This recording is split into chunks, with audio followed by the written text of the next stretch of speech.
Okay, should be back. I don't know why chat's disconnected. Hold on a minute.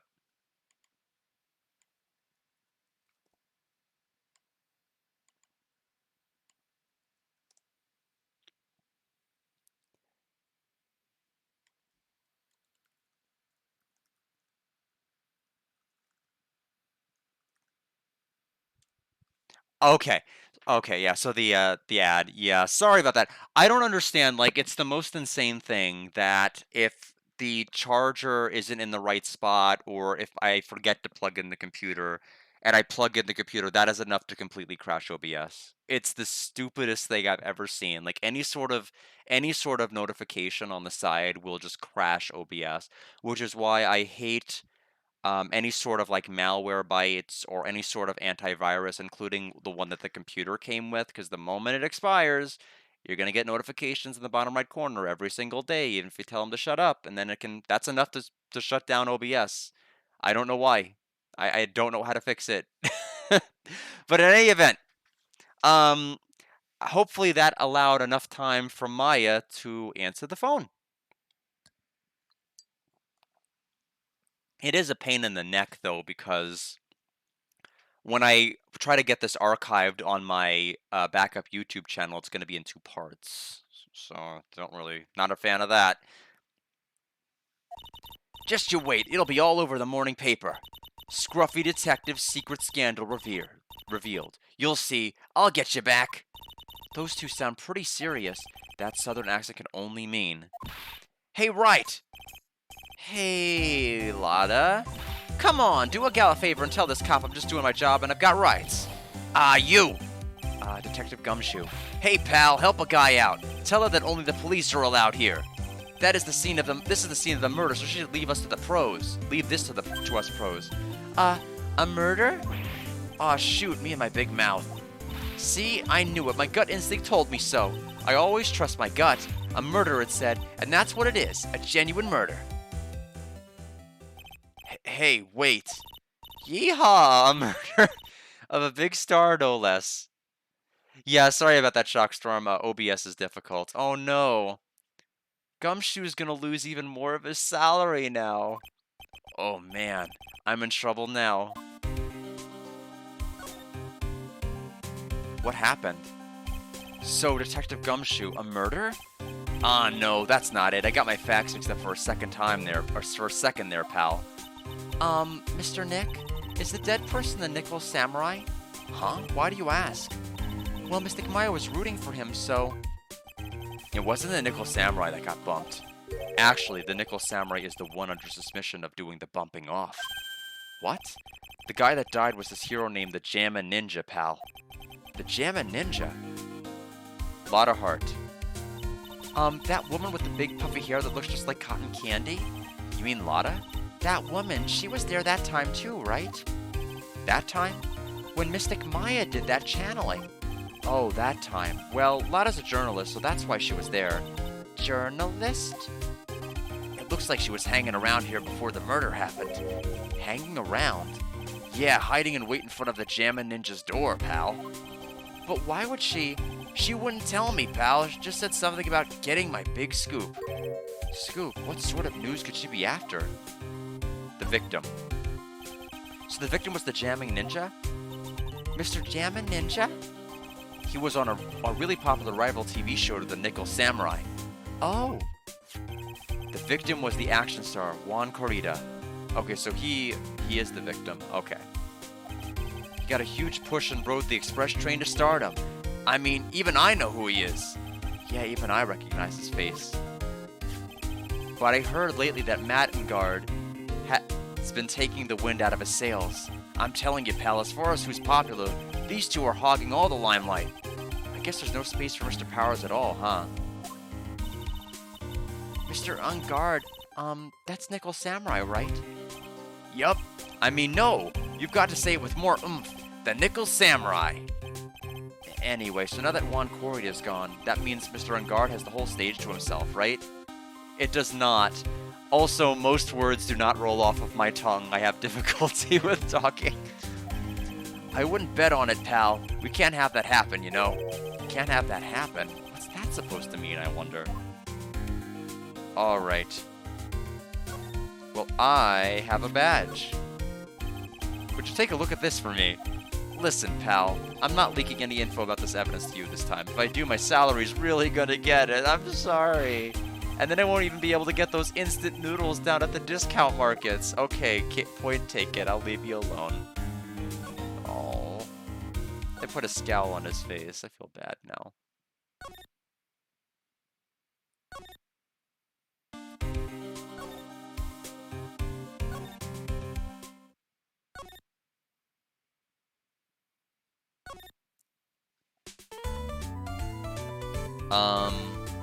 Okay, maybe I am supposed to pester him a little more. I don't see anything else I can do.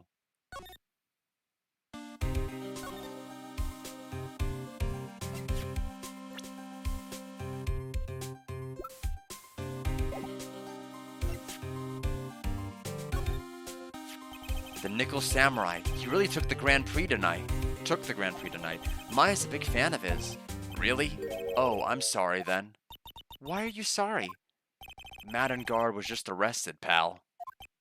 On suspicion of murdering Juan Corrida. What? Arrested? Why was Mr. On Guard arrested? Sorry, pal, but that's not something I can tell you. We just started the investigation, so we don't want any leaks. Looks like yet another Steel Samurai hero is in hot water.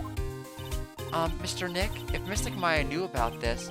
Yeah, I know, she'd make me take this case. I know. Well, that was a short case 4. We're not even gonna take it. We're just gonna waltz out of here and leave. Just go back, how was your phone call? Okay, bye.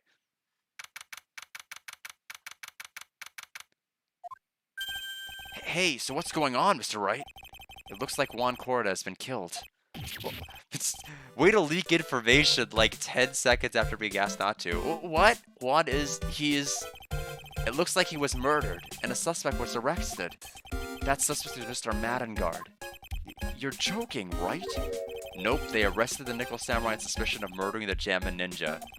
Ugh, not again. I feel sick. Again? About a year ago, something just like this happened, Pearls. I still can't believe. No way Matt would. What's Mr. Powers got in his hand? Oh, before I forget, this is for you, Mr. Wright. I got this from the bellboy that came by earlier. Radio transceiver received from Mr. Powers. For me? But why? I don't know. All he said was that it was for Mr. Phoenix Wright, the attorney.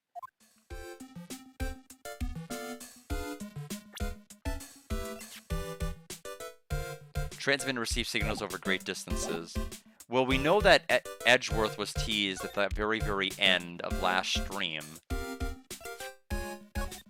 So maybe that's how he's gonna get a hold of us? It was almost right after you guys left. An old man who was a bellboy at this hotel showed up. And that's when he told you to give this to me? Yeah. Why give me this transceiver? Matt and Juan. Matt is the most energetic and active actor out there right now. The Nickel Samurai really sealed his place as a pop idol, but he kept adding fuel to the fire of his rivalry with Juan anyway.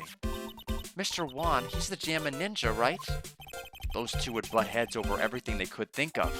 But I'd say that Matt was the one who almost always came out on top. I guess some people only know how to relate to others by butting heads like a ram. Juan said that he'd take Matt on this time too, so he joined a rival TV show. And that was the Jammin Ninja? The stylish Nickel Samurai and the burning Jammin Ninja. Well, things turned messy real fast with those two using their shows for their war. And the final tally, look around, it's pretty obvious how things ended up. Matt even won the Grand Prix this year. The final win over his rival, I guess. Mr. Ungard was going to hold a press conference, wasn't he? That's what I heard. Though if you wanted to get technical about it, it was the Nickel Samurai's conference. The Nickel Samurai's? Yeah, he was supposed to wear his costume and give the press conference that way. So he was supposed to be in costume? But why? I'm not sure. They don't keep me in the loop anymore. I was just wondering, where's Mystic Maya? She's been gone a long time. Now that she mentions it, she was only going to answer a phone call. Well, we could only have one Korean channeling a technique person at a time. That's the rule. So she went off to the Shadow Realm. Maybe she got lost. I'll take a quick look around for her. Ah! What is it, Mr. Nick? Huh? I'm not sure. This transceiver just... yes, hello, right here. Is this Mr. Phoenix Wright, the attorney? And you are? You don't need to know who I am. I think you have other things to be concerning yourself with, such as... Help! Nick! Mystic Maya! Maya? So, Mr. Wright, wouldn't you agree that the more important issue was the fate of the girl? Her fate? Does he mean what I think he means? Maya, where are you? Are you hurt? Come now. Don't fall apart on me yet. No, this can't be. Now that I have your attention, Mr. Attorney, I have a modest proposal for you. If you do what I require, then I will return to you your valuable item, unharmed. What is this called again in your fancy lawyer terms? Kidnapping for ransom. Yes, that's it. This is a kidnapping. Ah! Mystic Maya! Mystic Maya! My sight. Everything's... What's going on with him? Maya's been kidnapped. Well, like, what was the... I don't understand what the pulsating was at all. At first I'm like, is he firing gunshots near the receiver? And then I'm like, I don't think that's it. It seems weird for him to have this kind of a reaction. You there? Mr. Wright, are you there? Yeah, I guess so. I mean, didn't take much. Okay. I just haven't seen him do anything similar to other news. How much? How much do you want? Very good. Mr. Attorney, I'm glad you have such a good grasp of the situation. Hurry up and state your condition, and then return Maya. How much of Gumshoe's salary do you want? He only has a little bit to stretch. Money is not what I see. What? What I want is a certain verdict. I would like a complete acquittal. Complete acquittal? What in the world have you done to need... I am not the person you will be representing. What? You are currently at the Gatewater Hotel, are you not? Yeah, I guess so. I guess it wasn't clear to me at the time, but now that you mention it, and that I see the tone of the conversation, I can see the panic attack aspect now. It's just strange, because he never had one. Even when he was amnesia, he was ridden with amnesia earlier, in Chapter 1. Juan Corrida was killed, and the suspect is Matt in guard. You are, as expected, quite on top of things, Mr. Attorney. Now then, what I want is very simple. I want you to obtain a complete acquittal from Matt in guard. Matt in guard? But why? He did not kill anyone. I can attest to that. However, I feel like it is an accurate portrayal now that I know that that's what it was. It's just, I question its use for Phoenix Wright. Because I don't recall him having any sort of similar moment, even when stuff really happened to characters in his life. So, I don't know. It felt out of place. However, someone is framing him for the murder. A very smart someone who is setting him up to take the fall. If I agree and do what he wants, can I believe he'll keep his end of the bargain? You are, of course, at liberty to believe me or not. However, there is one thing you can take as a fact. Right now, your very precious item is with me, in my possession. Help! Nick! Maya! You have 2 days. Of course, tonight he will be in questioning with the police. But the trial is in 2 days. At that trial, you will win a not guilty verdict. Remember, you only have one chance. One chance, Mr. Wright. One? You expect me to get a not guilty in one trial day? Yes, exactly. I don't believe I was wrong in choosing you, so don't let me down. Ah, well you heard the man. I have to do one super stream. No exceptions. Oh yes, that's right. Now that I am playing the role of the kidnapper, I can't pass up this chance to say, and don't even think about calling the cops. Not great, but you get the idea. Damn it, who? Who the hell are you? Alright, I'll tell you that much. Is it Lotta? I don't think it'd be Lotta. My name is... The Killer. Okay. Mr. Nick, where is Mystic Maya? She's been kidnapped. No, it's all my fault. If only I'd gone with Mystic Maya. It's not your fault, Pearls. But it is. Mystic Maya. Wow. Mr. Wright, I think we should tell the police what it's going on. I don't think we should say quite that. I think we should say it better. No, we can't do that. If we do, who knows what will happen to Maya. Mr. Nick, what about the detective we saw earlier? Detective Gumshoe. Yes, that's it. Wait here and I'll be right back. All right, I'll take care of Pearls while you're away. What? Ransom? Shh, not so loud. The ransom is complete acquittal for Mattengard. Wait, the deal is complete acquittal in exchange for Maya? You mean... And this means Mattengard is obviously the killer, pal, no doubt about it. But the guy said that Mr. Engard is innocent. You really believe that what a kidnapper tells you, pal? I guess he has a point. If Engard is really innocent, then why the kidnapping? And on top of everything else, there's all this evidence we keep finding. Huh?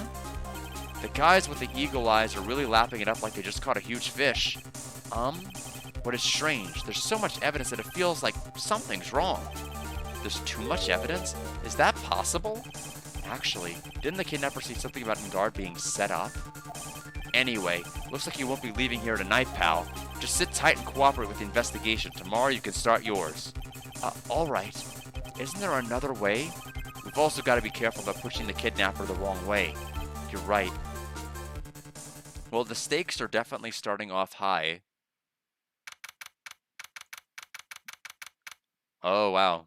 We don't know anything about where we're at now. Ow, my head. Where am I? I wonder if I'm still in a hotel. In that hotel. What's happened to me? Nick. Pearly. Come on, you guys. This isn't funny anymore. Click. I see you have awoken. Ah! Who are you? Me? I am known as the Killer. The Killer?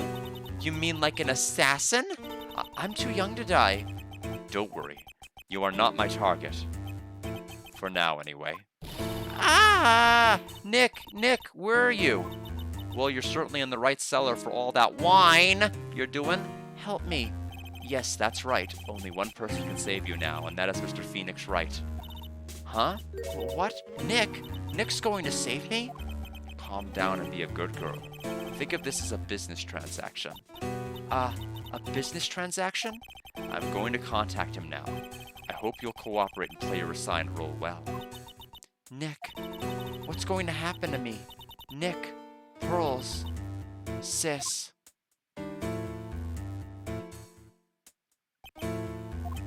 Is this Mr. Phoenix Wright, the attorney?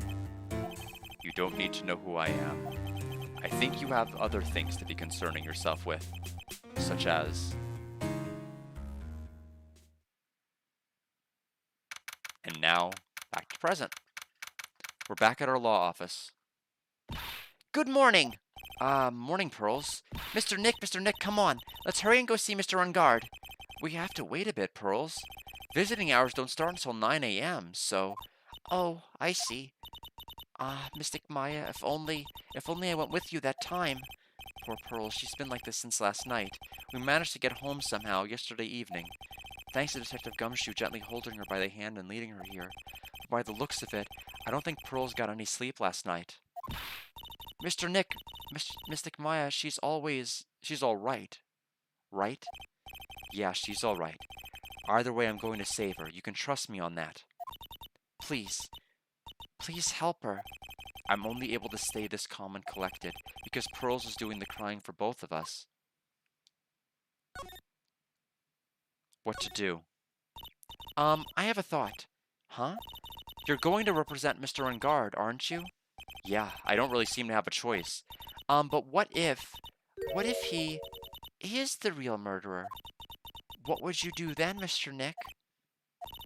Would you fight to get a not guilty for a murderer to save Mystic Maya? Pearls, let's talk to Mr. On Guard first, okay? We can think all the bad things we want, but it doesn't change a thing. Yeah, you're right. I'm sorry. I can't stop thinking about it. Maya's situation. Pearls, you're really worried about Maya, aren't you? I don't have anyone else left in this world.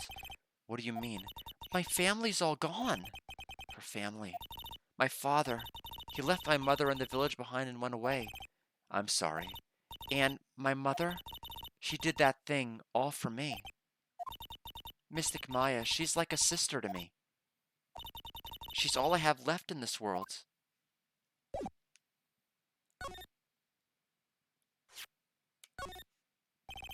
Pearls? She looks out of it. Maybe I should leave her alone. Detention Center is the only place we can go. March 21st, 8:57 a.m., Detention Center. Visitor's room.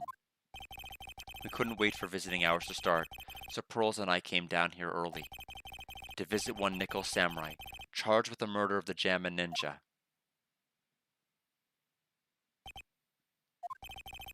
Good morning. How are you today?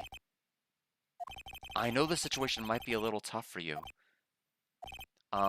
We're... Oh, sorry, dude.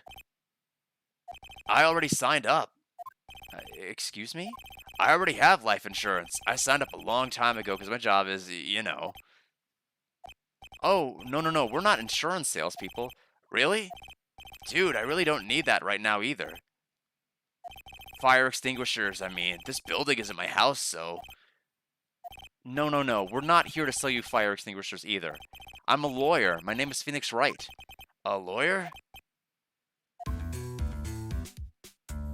Hold on a sec. I'm gonna ask my manager, okay? The Nickel Samurai sure is a strange person, isn't he? I think strange is an understatement. Sorry about that. You're just in time. Huh? You're a lawyer, dude, right? My manager's looking for a good one right now, so how about it? Mr. Nick, this is our chance. I have to make him let me take his case. I have to.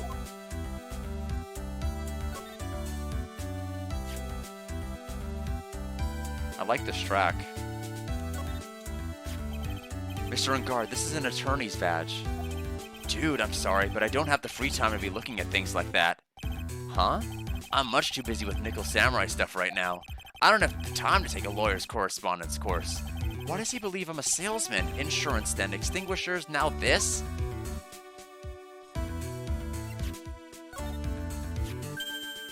Mr. Nick, what are you going to do with that? I don't know yet, but I figured I could at least show it to him. Is that a transceiver? Hey, it looks like a real nice one too. I got it as a present from someone. Interesting. I've also been instructed to take your case. Is that what you heard from the transceiver? Yes. Dude, that's terrible. Don't let some disembodied voice boss you around. This is coming from a man with a cell phone on his wrist. What's that? It's a ticket for the press conference. You were going to give one after winning the Grand Prix, right? Huh? Me? Yes, while you were in costume, no less. I never heard anything like that, dude. I only heard about the stage show. I always leave that kind of stuff to my manager. He didn't know? That's odd. Dude, I know I like to throw money around, but it's not like I buy anything and everything. That's nice because it's not up for sale anyway. So let's ask about... Well, not about himself. Let's ask about Juan. Man, it's too bad he's dead.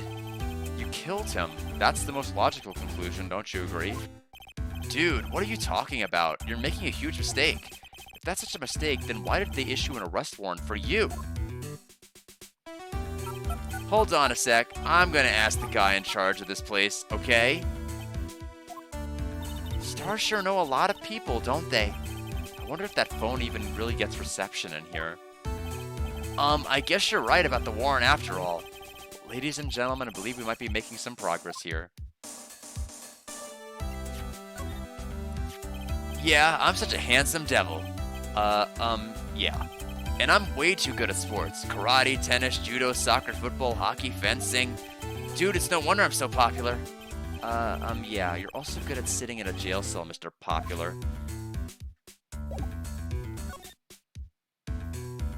Madden Guard. Sorry to intrude, but I would like to ask you a few personal questions.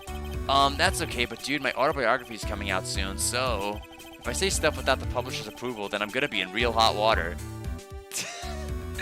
Okay, him picking up the phone and dialing random people is growing on me. It is funny, even though I know it's coming. Hold on a sec. I'm gonna ask my publisher, okay? Mr. Engard is so lucky. He has so many people he can talk to. I don't know if he actually has anyone he can really talk to. Sorry about that. Like I thought, the publisher said it'd be real bad if I said anything, dude. Does he have a mind of his own? What happened? Mr. Engard, I would like to ask you about the murder. Oh, are you covering this for a tabloid as a side job, dude? Well, if you want my statement on this, you should ask through my staff. No, I'm not asking on behalf of a tabloid. Hold on a sec. I'm gonna ask the president of the studio, okay? Is he alright, Mr. Nick? If we're talking about Mr. Engard's brain here, I wouldn't put my money on it. Sorry about that. The studio president said, even Neo Mount Fuji itself knows that I'm not the murderer. Mr. Nick, what's Neo Mount Fuji? It's a mountain in the city of Neo Tokyo, the city the Nickel Samurai protects. Well, dude, I think it's about time for me to get going. Please wait. I really need to take your case. There's always other people in need of a lawyer, right? Want me to introduce you to a few? Please let Mr. Nick represent you. Man, oh man, lawyers these days. Now you dudes use kids to pull in clients too. If you don't take me as your lawyer, then the killer is going to... Wait, what did you just say? The killer. The killer? What's he doing? He looks like he's mulling something over. Alright, dude. I accept your terms. Huh? I'll let you represent me in court. We did it! We did it, Mr. Nick! Yeah. I don't feel any better for it, and he doesn't look too happy either. Go ahead, ask me anything. I'll help out as much as I can. Madden Guard. Man, I think we're lucky stars that people know my name. Well, you're quite the hero and you're in the national spotlight. I didn't know who he is. Does that mean I'm not a good citizen? Ah, it's really great to be the Nickel Samurai. Dude, lately I just keep on getting more and more popular. True enough. The Nickel Samurai is very popular among high schoolers and secretaries right now. I guess Mr. Engard has a way of catching the eyes of women. Do you know my motto? Refreshing like a spring breeze. That's what I am. A spring breeze? That's why this kind of scandal is disastrous, dude. I mean, even if I get out of here tomorrow, it's still gonna look bad. Everyone loves a good scandal. What happened? Can you tell me about your activities last night? After we got the award, I took a break and went back to my room. I'm gonna start taking some notes on my other laptop. Let me lower the brightness because it is scorching my eyes. There we go. Let me clear out all of my notes. This one is all my notes for Mado Monogatari Fia that I'm really happy I can delete now. Sadly, the post game was just completely pointless in that. So after award, took break, went back to room. I'm just gonna put in the side oblivious to giving a press conference. I had that post-ceremony stage show to do. I thought he didn't know about it. So I was in my Nickel Samurai costume. We don't know. Like I said, it was completely useless. We got no info about her grandmother. None. We don't have any confirmation. I did literally everything. Even the thing I rage quit on the weekend because it was bad. I went back, I did off stream. Nothing. You get nothing. You don't even get the satisfaction of knowing who the grandmother is. I'm assuming it's Arl, though, just because of her history involving the Dark Prince so much, but we just don't know for sure. But it's okay. We'll know in 15 years when they release the next game. And you were alone the entire time? My manager was running around being busy, so yeah. You because of the press conference you're supposed to have after the show? I told you, dude. I have no idea about any press conference, alright? That's strange. I thought that Nickel Samurai was going to confess something. Anyway, when I was leaving my room, that's when I noticed it was kinda noisy. Mr. Korda was already dead at that time? Yeah, that's what I gathered anyway from my manager. The way he's always talking about his manager, it's as if she runs his life. And that's when the detective in the green coat showed up. He searched me, and then, out of the blue, the dude arrested me. The victim. About you and the victim, Mr. Juan Corda. What sort of... That's got nothing to do with anything, dude. Man, with that face of his, you can't even tell he's the same age as me. And he wanted to try making a Jammin' Ninja movie, even though we all know it'd fail. Nickel Samurai still won in the end, right? Yeah, I took the Grand Prix by storm. So why would I, the winner, have any reason to kill the guy anyway? Dude, you think it'd be the other way around, you know? The charge of murder. Do you know why you were arrested? I guess maybe my full body search went badly. Did they find something on you? They found a button from the Jammin' Ninja's costume. A button? I don't get it either. It was caught in the pleats of my samurai pants, or hakama. Ah!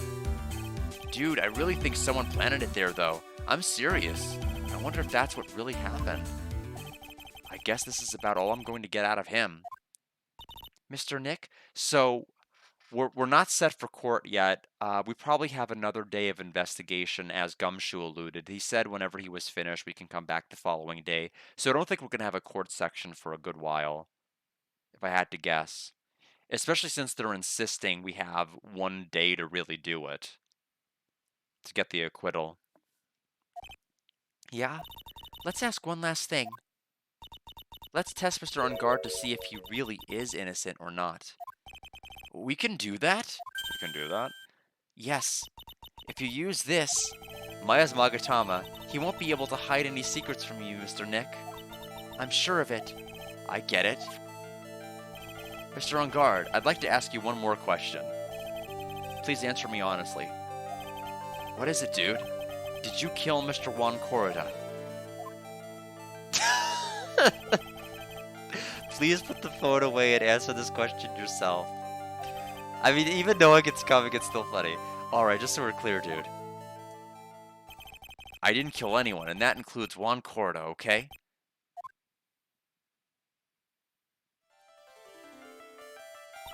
Well, Mr. Nick? Nothing. Not a chain or lock in sight. Which means, I think it's alright to trust him.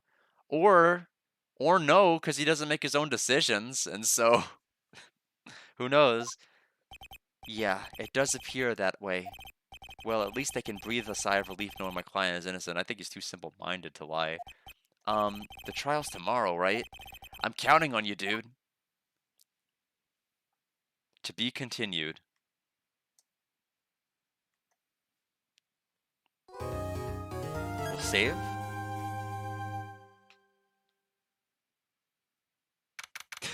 She is riled up and ready to go. Since we beat a segment, let me go ahead and take our first break. I will be right back.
Okay, so I'm back, but like a genius, I forgot to bring my water with me. I had one simple task and I neglected to do it, so I will be back very, very quickly.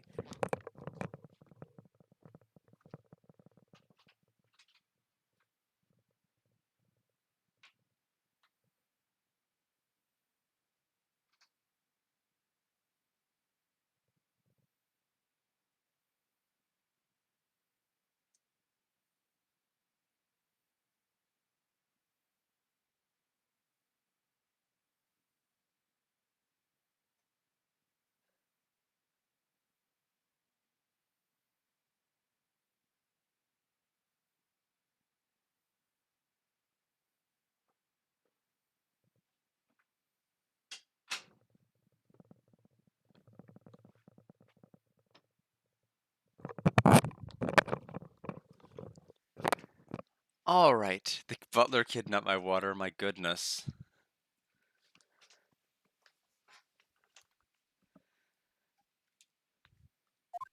Thank you so much for the hydrating.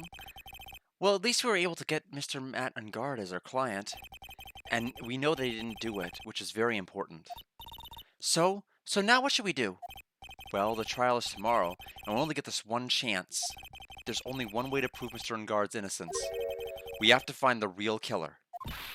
Okay, then let's start looking. Alright, you don't need to tell me twice. Except when you do. March 21st, Gatewater Hotel, hotel lobby. Hey, what do you think you're doing? You can't come in without... Good morning. Hold on, it's you. What is going on around here? I heard poor Duan was killed. Is that true? It's a bad rerun is what this is. Another steel samurai doing the most evil of deeds. You know, that's not entirely... I'll have you know that I was a huge fan of Juan's. Why, oh why do all the stars I've been choosing drop dead like one of those flies? It's always been that way ever since I was a little girl. In elementary school, the class after a friend sort of trying to be late, and then it died, and then the king called me the queen wish. We're here to the dove, whoever your name, but each soul size within 3 minutes of a taunt. Actually, I wanted to ask you about the murder and what happened. Don't push me, boy. Mr. Nick, I couldn't hear everything she said. I couldn't either, because she was talking too fast. Miss Oldback, could you please speak a little slower? Don't boss me around, you spiky-eared smarty pants.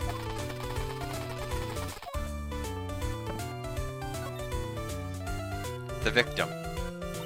My dear Hammer died a year ago in that dreadful murder, and only recently did I finally find a star that makes this heart go but dump again. I don't know what to say.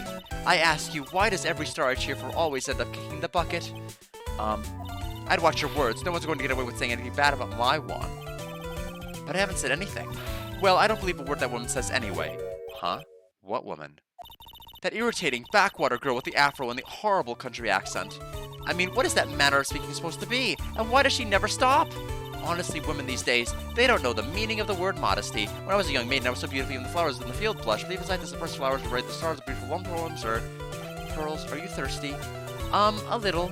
Okay, I'll go get you some juice or something. Thank you very much. Hey, are you paying attention? Young'uns today. So I'm guessing Miss Oldback heard everything from Lotta. What had happened? I want to ask you about what happened around the time of the murder. I don't know anything about that. I was here getting ready. Getting ready for what? The show, of course. Well, and the press conference afterwards. Cue mysterious music for the magical press conference. Anyway, I don't know anything about the murder. I see. But if you're talking about what I saw, that's different. I saw it very clearly. What? Is she? Is it going to be yet another case where she only saw the costume and is going to testify about the costume she saw, and then we have to rebut what she saw? Because it seems like, you know, the thing is, it's very different from what Puyo 2 did with Puyo 1 in terms of like retreading certain plot points. Like this Phoenix Wright 2 using or touching on the same tones that Phoenix Wright 1 did, it does it in a much more satisfying way. Than a game just trying to rehash an old plot. It does have a lot of fresh energy to it. So many people just masquerade. I know there's a real mask epidemic going on there. I saw the most important moment of the night. What you witnessed. Is it going to be locked? The most important moment? You don't mean. Oh, so now you treat me with respect, you disrespectful child. When you speak to your elders, you should always be polite. Really, kids today. Please tell me, what did you see? What? Is it really worth 4 locks? The murder last night was gruesome, wasn't it? But then, what murder isn't? Please don't stray onto another tangent. Please. Now, I don't believe for a minute that someone who wants to talk as much as her would ever be worth 4 locks of anything. I think it would be spilling to come out. If you want to hear more, then show your respect and bring this lady a present. Well, at least she's telegraphing we don't have what we need. Unless... Is this the present? You want? I don't have anything to say that delinquents like you. She's clamming up like the old clam she is. I'm pretty sure it's not going to be that. Please, anything would be helpful. Well then, how about I tell you my measurements? No, that is okay, really. She really doesn't like you, does she, Mr. Nick? I know, I know. Let's keep moving. To Viola Hall. Lotta's probably out around there somewhere. She might have even taken a photo of Juan. I'm wondering if that's what we need to exchange. That would be a good gift, wouldn't it? Looks like the investigation is still in full swing, because she was hanging around outside that hallway. The hotel staff and the police are running around like a bunch of headless chickens. I wonder if we can do any investigating of our own in this kind of atmosphere. Well, gotta roll up the sleeves and try, I guess. I don't know if we're actually meant to do anything here. We ate at this table last night, didn't we? Yes. I was really happy then. I wish I could make you smile again, even for a second. That is such a beautiful sight. The chandelier? Yes, but I can't believe it. I can't believe that such a terrible murder happened under such beautiful lights. It's shocking. The award ceremony was held on that stage just last night. It was really fabulous. You just reminded me of the circus for a second. I wonder if everyone is all right. I heard that Berry Big Circus just recently started holding performances again. I'm sure they're all fine, Pearls. There's a grand set of doors over there. It's the doors Maya followed the bellboy out of, only to disappear. If only we had all gone together. Well, okay, bye. Next area. To the hallway.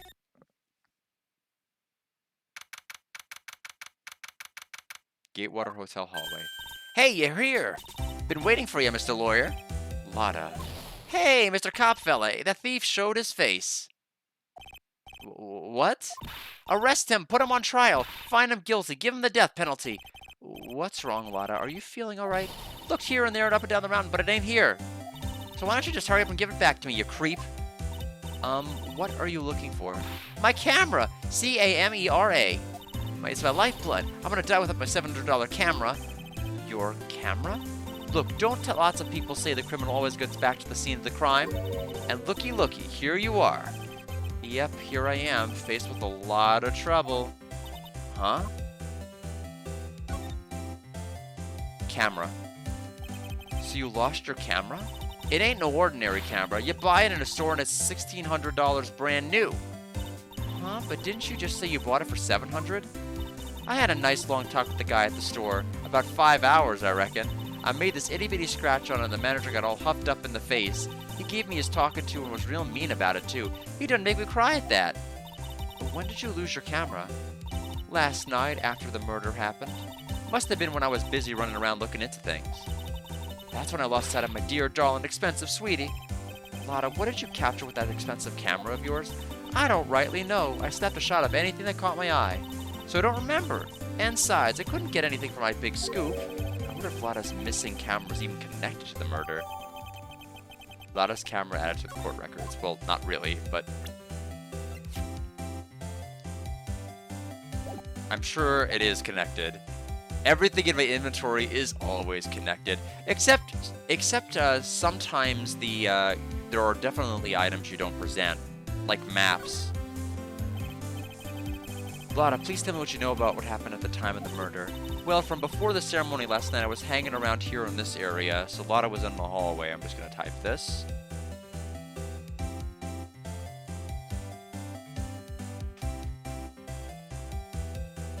I need to figure out what brought her to leave the area, what she was trying to run away from, or what she chased. Yeah, actually, I was here up until around the time Mr. Ngard was arrested. What were you doing here? You sure went to school? You sure you went to school, city boy? Wherever a lot of heart goes, there's a story to be found. A big scoop to be had. A big scoop. I told you before, I'm going to be the best tabloid photographer this world's ever seen. Reckon, course, that means I'm always looking for the perfect shot. I wonder what scoop she was after this time. Although I was also on the lookout for the other stars that were here. So, maybe I wasn't here the entire time. Big scoop. Lotta, are you sure you weren't here the entire time so you could take a picture for your big scoop? Well, maybe I was, but that's what real journalists do. I got some juicy inside info, so I thought to myself, why not get a picture for proof?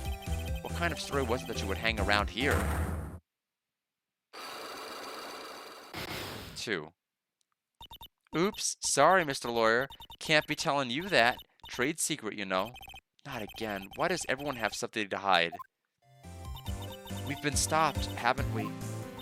Ha, yeah, take that, Mr. Lawyer. I'm glad someone around here is happy. Miss Lotta and your I rule smile.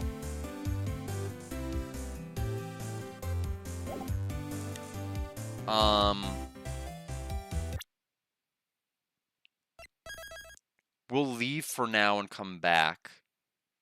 And then if I find nothing in the other areas, we'll go ahead and try hers first. Clearly we have to do hers.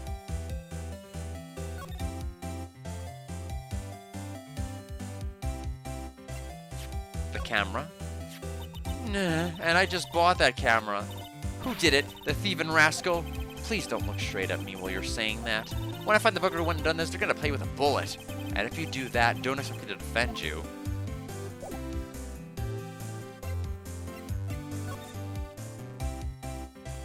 Oh! We have 2 different hotel rooms you can check out. On Guard and Corridas. March 21st, Gatewater Hotel. On Guard's hotel room. Where are we? We're in Mr. Mattengard's dressing room. This is our client's room. May I help you with something? Oh, it's not the butler. You're Mr. Ungard's lawyer, correct? I gathered as much. I also looked for lawyers on my end, but to no avail. How did you know I'm his lawyer? You were just saying that he is your client. In a situation like this, the only person who would use such a word would be his lawyer. Wow. It's simple deduction, really. The trial is tomorrow, and Mr. Ungard's situation is looking rather grim. So you came here, one stop on your mad dash to find clues to build his case, correct? Well, you're not totally right, but you're not totally off either. It's really not the time to be showing off, Mr. Nick. I'm Adrian Andrews. I hate to waste time, so let's get down to business. All right. She may be of small stature, but appearances can be deceiving. Let's examine the room. Oh, there's a sword here. There's some samurai-looking clothes on the sofa here. I think that jacket-looking thing is called a happy. Whatever it is, I'm sure something like this would be a great souvenir. Maya would be absolutely thrilled. Okay, it's not gonna let me actually look at the sword itself. There's some samurai-looking clothes on the sofa here. Oh, that's still the sofa? Looks like dishes left over from dinner. A dinner for 2 at that. I'm sure they're Mr. Ungard and Miss Andrews' plates. Looks like they had T-bone steaks. Really? They're doing it again? Okay, that's a little too on the nose. What's with Global Studios at T-bone steaks?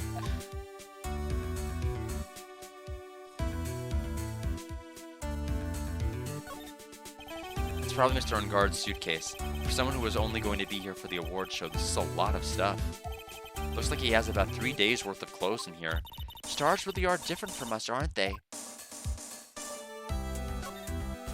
That's the bedroom over there. That's a bed? Wow, they have really big beds here. That's the bedroom, okay. I guess we're just gonna have to talk to her now.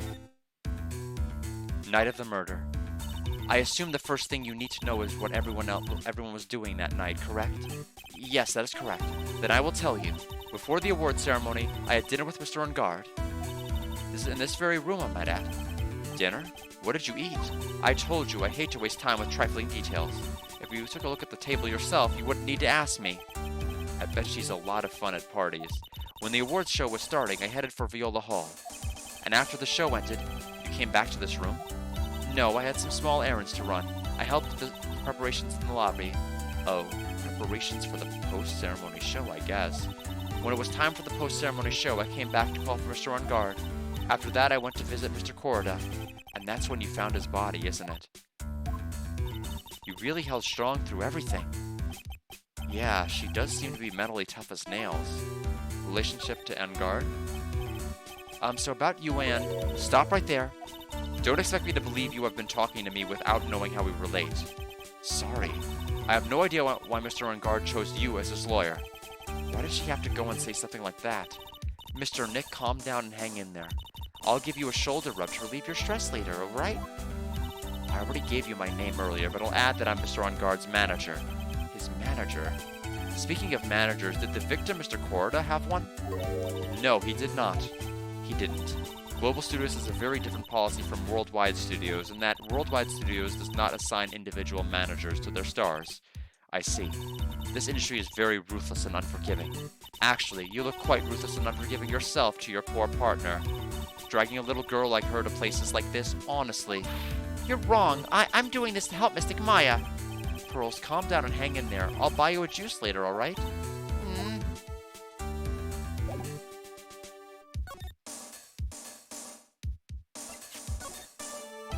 I'd like to ask you about this. I told you, I hate trifling matters. It's a waste of time to show me things that are of no relevance to me. Wow, this is the first time I've been shut down this badly.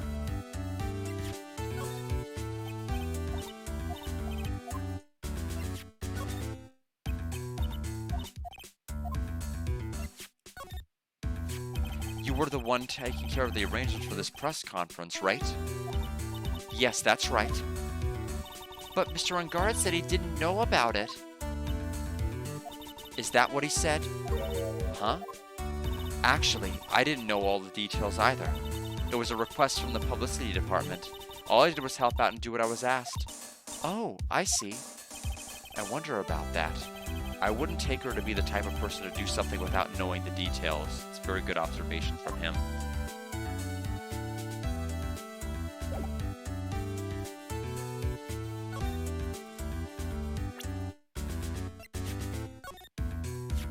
I asked to become Mr. Ungard's manager. He's a pleasure to manage with his nice disposition. Mr. Ungard does seem like a rather weak-willed man, always doing what he's told. He's always saying, my manager, right, Nick?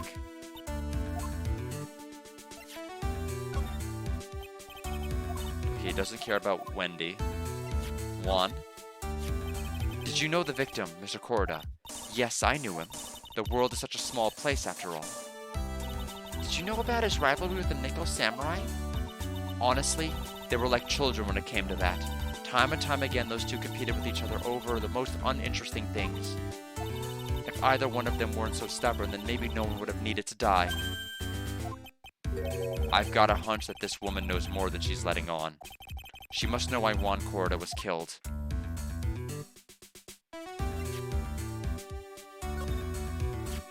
That's Mr. Will Powers. He's an actor contracted with Global Studios.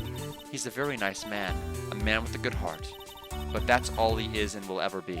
Ugh, what a horrible thing to say. Society doesn't care about genuinely nice people, Mr. Wright. Huh? For a second, her face twisted in pain. I wonder if something happened to Miss Andrews.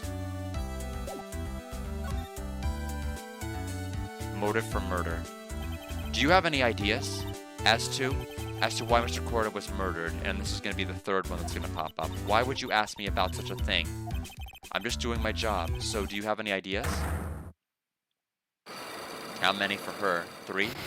4 as well. We're going to be busy this chapter. Miss Andrews? Sorry, but there's nothing more I have to add to this conversation. Is it like a psyche lock, Mr. Nick? Yes, there's getting to be more and more of these lately. I'm assuming we have to start with Lotta, but we don't have anything to present to her yet, so we can't. We need to go to the other room that we haven't checked yet.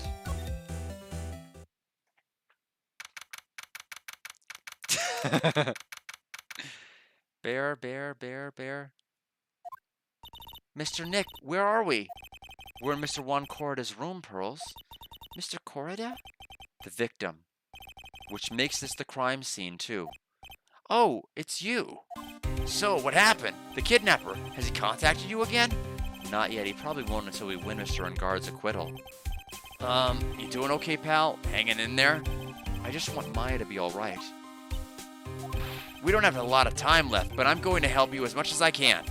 Can you do that, even if we want to look around the crime scene? Just this once. Special circumstances, right, pal? I'll even tell you everything I know, but you've got to keep quiet. It's my neck on the line here. Thank you. Gumshoe's a pal. We're not his pal, but he is definitely ours. Oh, that's right. I got you guys a map of the hotel, pal. Here you go, little missy. Wow, you're giving it to me? Thank you. Wouldn't want you to get lost in a hotel this big for its own good. Mr. Nick, I got a map. That's great, Pearls. But Mr. Nick, I can't read what it says. Hotel guide map added to the court record? Okay, it's a two-part room. Viola Hall, Ungard Corrida, hotel guide map. So it's a partial map.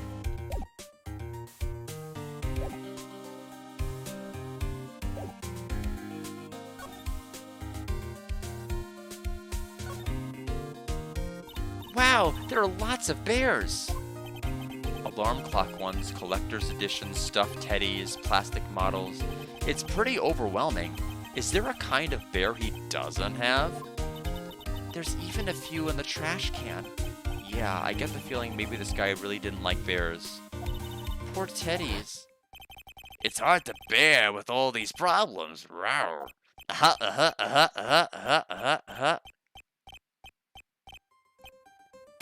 I don't think I want to bear with the trauma this last case caused me.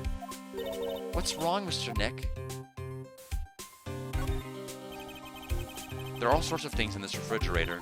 The carrot juice bottle and tomato juice bottle are both empty. Empty? It's too much of a hassle to throw them away, I guess. They're all vegetable juices. I guess he must have been a real health nut.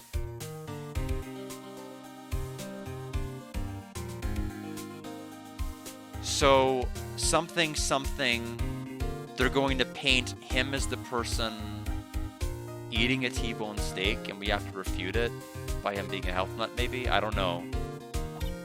Oh, there's a beet, some ketchup, and a bottle of strawberry jam, too. Maybe red was his favorite color?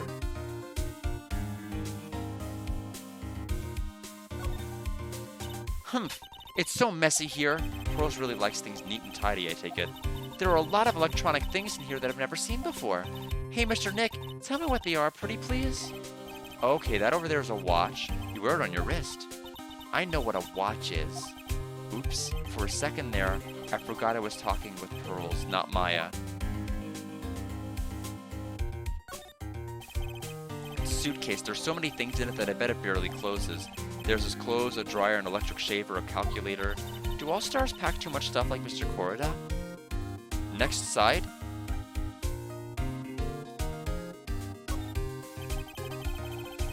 Looks like Mr. Corrida had dinner last night. This bottle, it's tomato juice.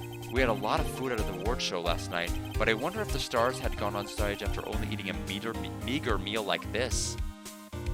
T-bone steak. It looks like Mr. Corrida had dinner last night. This bottle. Oh, okay.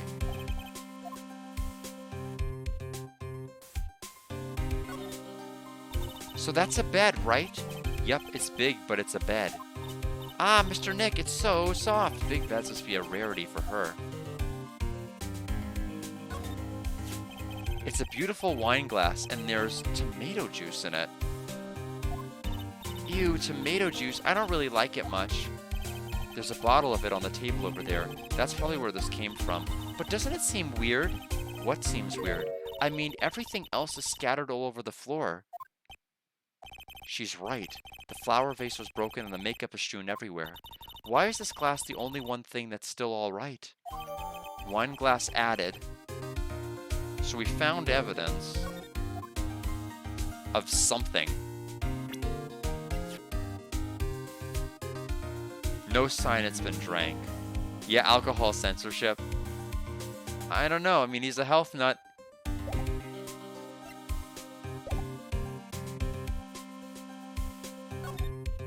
Bottles of cosmetics are scattered all over the floor. This is probably where Mr. Corda fought his assailant. What's this glass fragment from? A flower vase, maybe? There are flowers on the floor, but I don't know where they are. You don't know much about flowers, do you, Mr. Nick?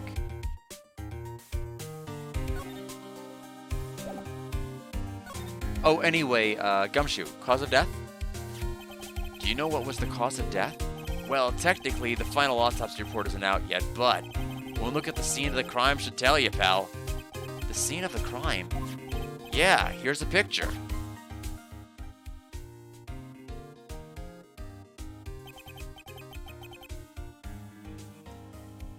There's a knife in his chest. Oh, there it is. I thought that was like a horizontal, like, armor plate or something. I couldn't tell that was a knife going in at a different angle. It still looks kind of off. Maybe because it's in black and white. So there's the tomato juice. Yeah, pal, that's the murder weapon. So it was stabbed to death. They're looking at the fingerprints down at the lab right now. I have 3 guesses as to whose it's going to come back with. There were fingerprints on the knife. Yep. And it looks like they're pretty sure it's Mr. Ungard's prints, pal. That's bad. Real bad. Crime photo has been added. Reason for arrest? Why was Mr. Ungard arrested? Because we have evidence on him. Evidence? It looks like the victim, Juan Corda, really put up a big fight. Yeah, one look at the crime scene and you can tell. There's signs of a struggle everywhere. Well, yeah, during the fight, his button came off. Mr. Ungard said something about a button. Something like one of the Jamma Ninja's buttons got caught in his hakama.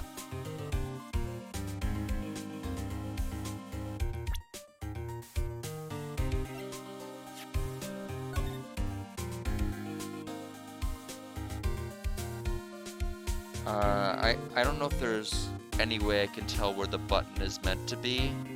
Is it the area that looks like where the blood is? Because, yeah, there is a button missing. It's a big button.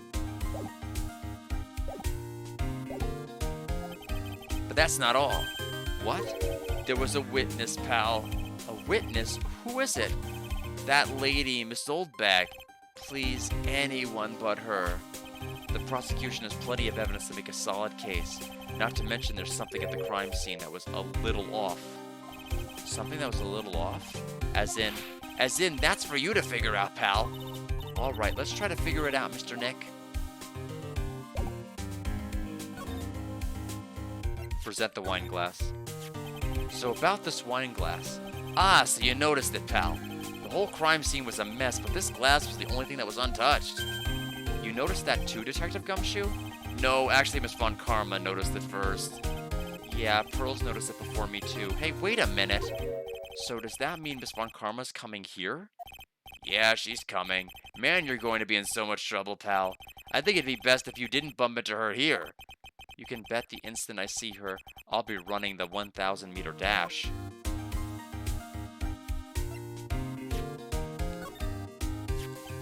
You look at this photo and you can't help it. It makes you want to say, I can't believe this is the scene of a murder. Stabbed with a knife after a struggle? A clue is sleeping in this photo somewhere. I know it. Oh man, I've got to figure out what it is at some point because I'm not seeing it. The guitar case looks empty, but it was full on the side, right?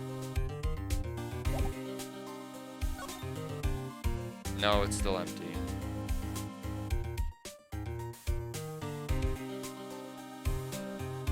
Oh, the chair is off to the side.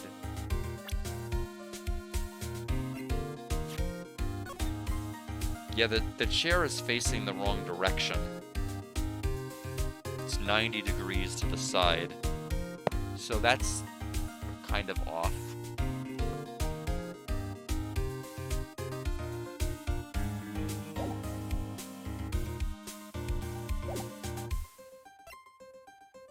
Is there anything else I can do here?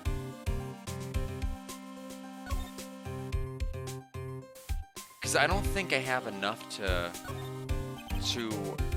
free anything from Lotta. She's not going to care about the tomato juice, I don't think.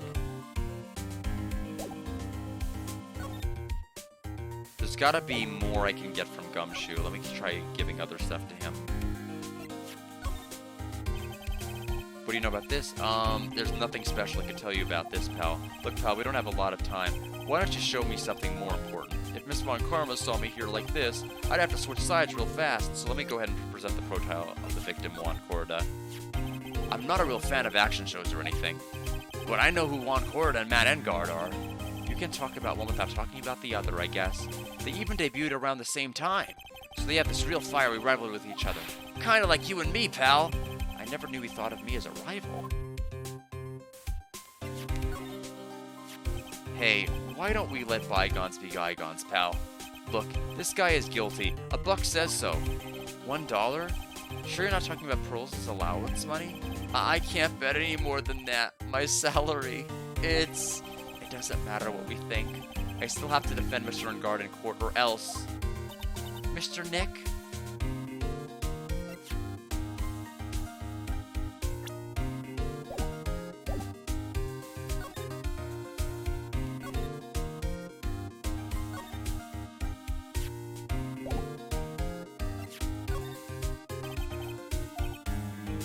Nothing about that.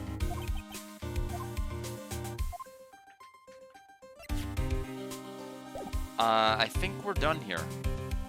I think. I don't know what to do, so hopefully something will trigger if we run into Miss Von Karma.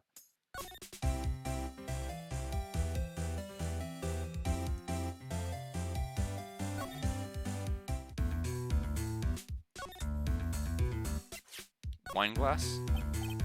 No. Okay. Crime photo. No. What else can I do?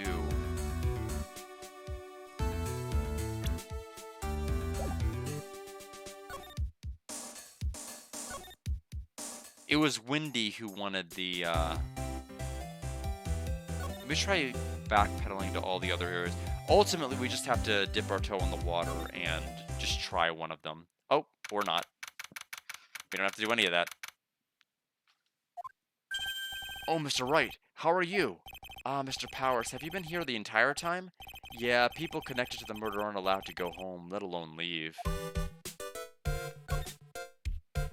The Nickel Samurai. Can you tell me a little bit more about the Nickel Samurai TV show? Okay. The Nickel Samurai is an action hero program aimed towards kids. It's the sequel to the Steel Samurai. I see. This time, there are 3 samurai brothers, Aluminum Samurai, Tin Samurai, and of course the Nickel Samurai. It's a love why in Neo-Old Tokyo. I see. Wait! A love what? A love why? This girl, Sayo, works at a tea shop and all 3 guys fall for her at the same time? Oh, I guess the Y shape is like the 3 brothers colliding over this one girl? Anyway, Sayo is actually the daughter of the evil Strawberry Clan's leader. Sounds like an unusual situation, like Romeo and Juliet times 3. Yeah. Strange thing is, this sort of forbidden love story is really big with the office ladies. Yes, Pearl? What happens next? I want to know. Miss Sayo, does Miss Sayo fall in love? She does, doesn't she? Every Sunday at 8 a.m. I'm going to stop watching Kids Masterpiece Theater starting this week. Can't believe she's really considering it. Jammin' Ninja. So what's the Jammin' Ninja TV show like? It started from a remake of an old movie, to tell you the truth. The Jammin' Ninja is like the samurai shows, aimed towards kids. It's the story of a ninja who can't climb a wall, but became a big pop star. What? He was a really lousy ninja. Absolutely couldn't do any ninja things right at all. would be an avid webtoons reader. That's very true. She would have to know what happens next. She would voraciously consume all literature. If she knew how to read it. We have to teach her how to read. Nick, that needs to be your assignment. Teach her to read. But boy, could he sing. With his trusty bright red guitar in hand, he took the ancient world by storm. So they have emphasized the red color of his guitar like 4 times already since we started the stream. Clearly that detail matters. I don't know why it matters, but it matters. A ninja with a bright red guitar, and then the final fight in front of his beloved Princess Masola. Jammin' versus the Muromachi 5. Suddenly, our brave hero catches a not-so-jammin' cold the night before Battle 3. That's too bad for him. Yeah, but this kind of pop music-based love story is something high school girls really like. Yes, Pearl? What happens next? I want to know. Jammin', the Jammin' Ninja, will he be able to sing? What about Princess Masola? Every Sunday at 8 a.m. Which show should I watch? I can't believe she's really considering it.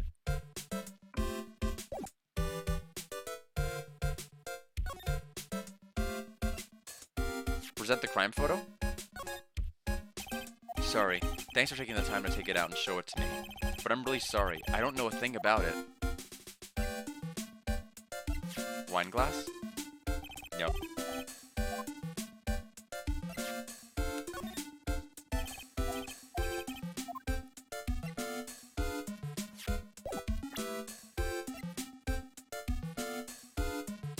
Adrian Andrews, age 23, gender female, on guards manager, intelligent woman who seems to have it all together. Hey, that's Miss Andrews. She's Matt's manager. Actually, I was interested in her for a little bit, just a little. So Miss Powers likes this type of woman. What do you know about Miss Andrews? Well, see, here's the thing. I don't really know her. You know? There's sort of a small rumor going around her right now. A rumor? If you're interested, I can give you a little bit of the details. He's so happy, he looks like a lion that's just found his next meal. Well, I didn't realize that was going to be the ticket to another conversation tree, but it is. The gossip on Adrian. So this is going to be necessary for probably unlocking one of her many locks. This is going to be a pretty detailed section, I can feel it, with all of these. So you're interested in it too, I figured you would be. Yeah, I have such a weakness for celebrity gossip too. Oh really? You too, huh? Yeah, so take a look at this. Looks like a tabloid Miss Oldbag would read. Oh, hint hint. Alright, let's see here. Jammin' Midnight Rendezvous? To the mysterious yet beautiful manager to the stars, Miss A.A. You see now, don't you? What? You can stop pretending to be in the dark, Mr. Wright. Juan Corda didn't have a manager of his own. Which means if we're talking about a certain manager with the initials AA, Adrian Andrews. Yes, exactly. I can't believe it. It's Ace Attorney. I'm the manager. How'd that happen? This is big news, but it seems kind of odd. That woman, Miss Andrews, together with the biggest rival of her client? It's that wonderful thing that can only happen between 2 people. Mr. Powers looks so happy. Pearls is just following along, not having any idea as to why he's smiling. Well, like the saying goes, one man's garbage is another man's treasure. Magazine clipping added to the court record. So, let me take a look at that. Article from the tabloid Gossip Land. Touch the check button for details. Jammin' Midnight Rendezvous. A superstar in an ultra-hot mega-secret love scandal? Reliable sources say that Juan Corda has been getting in close with the mysterious yet beautiful manager to the stars, Miss A.A. Wendy. Wendy. Where's Wendy? She's not going to react to it until I probably... Yeah. Let's go ahead and present them. Let's save and then present the Magatama. I think we have everything we need to at least unlock her. I believe.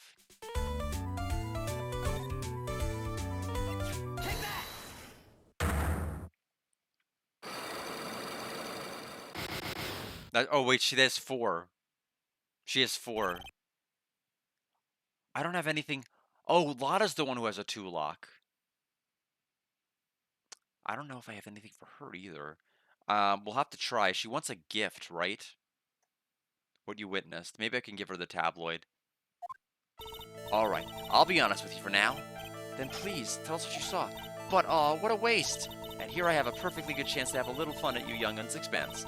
Because I'm a little devil after all. Doesn't that imply you aren't a good person? Alright, I'll give you what you want. Take that! Magazine clipping? You're in Guard's lawyer, aren't you? Well, yes, but... Then forget it! There's no way I'm telling you. Okay, so she doesn't want that. Because why? I'm a little devil. Doesn't imply you aren't a good person. Try to give you something else. Take that! Crime photo? No. So they implied that it was something she would read, but that may not matter for now. I don't think we have what it can take to do part 1 right now. Take that! Yeah, so we're just gonna have to quit.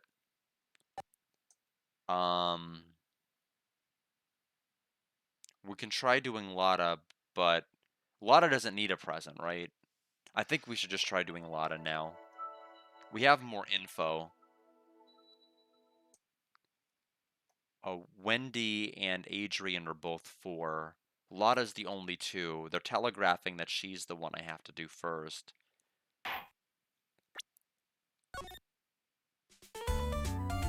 Let's move back to Viola Hall. And then from Viola, this area to the hallway.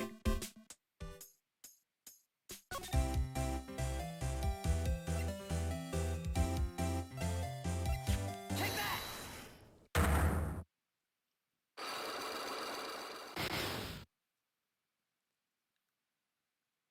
Although she won't talk without her camera, right? Lotta, will you please answer my questions? On the night of the murder, why were you loitering around the victim's room? I told you, didn't I? For my scoop. What I want to know about are the details of this scoop. That's not something I can tell you. I mean, that there's my bread and butter. Alright then, an unpleasant tabloid photographer looking for a scoop. I'm going to say that you were looking into a scandal. Grr.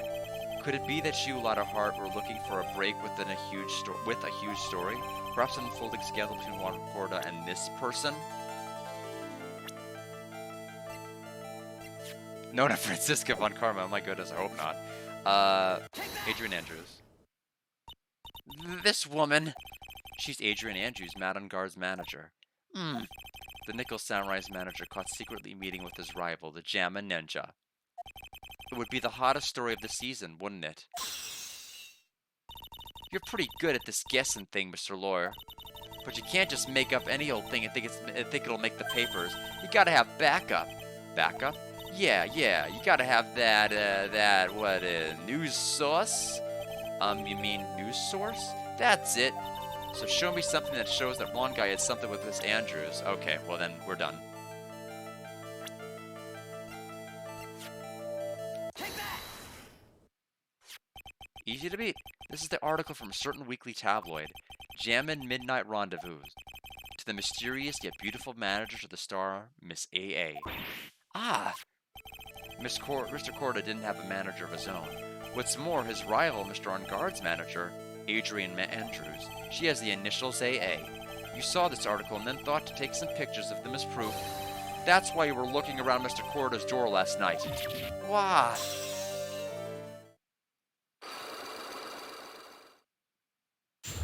Unlock successful. Big scoop. You were looking into Mr. Corda and Mrs. Andrews' affair, weren't you? You got it. I was going to get myself a scoop by catching him in a secret meeting. But there's already an article about it in one of the weekly tabloid magazines. It's no longer breaking news. What'd you just say? Her initials are AA. What kind of vague thing is that? That ain't no proof of nothing. People are going to want to see real proof. Well, at least I do, so that's what I was doing. Getting photos. Oh. I'm going to whip up the reader's interest in some gossip and a little misleading. Then spice it up a little and have myself an exclusive story. Wow, Lotta, nice journalistic integrity you got there. I already finished writing up my spicy article, you know. But The paper I wrote it on, my note to myself, it's gone. Your note to yourself? It was inside the case of my $1,600 camera. They done run off together. I came here for my big story. Didn't come here to have my treasure disappear on me. Yeah, I understand. It's enough to make a gal go bonkers, I tell ya. What's with people nowadays? I never thought I'd see the day when someone done steal something from me.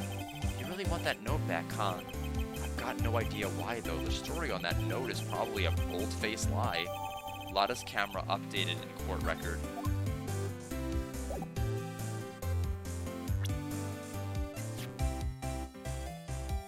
Tableau recovered the victims in the case. That's great, but now I'm at a dead end.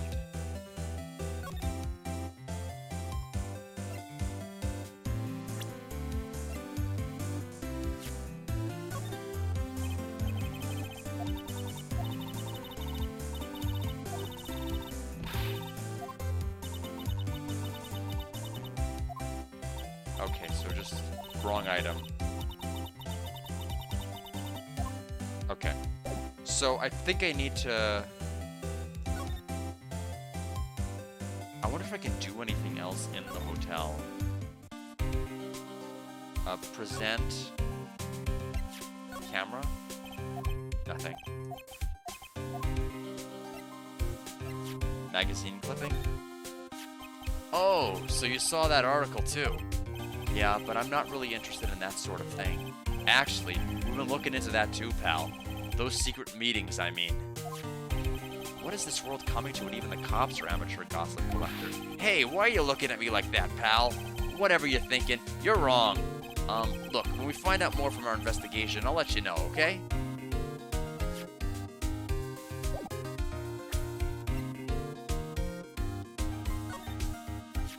She's Mr.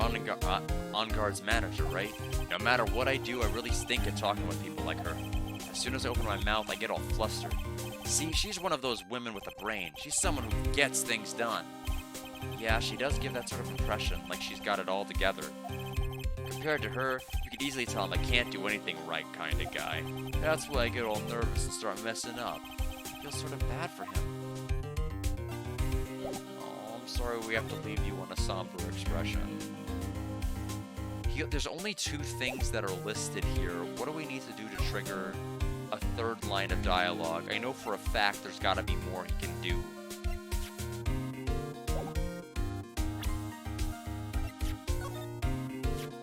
I thought she was an alien from outer space. Yeah, probably because she's wearing that strange helmet. Nah, even with her helmet off, I thought she was an alien, pal. I think that's probably best to capture yourself, if you know what I mean.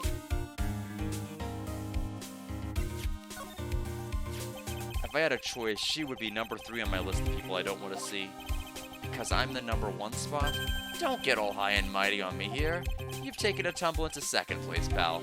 Huh? Really? Then who's in 1st? Miss Von Karma's miles and miles ahead of you in this race.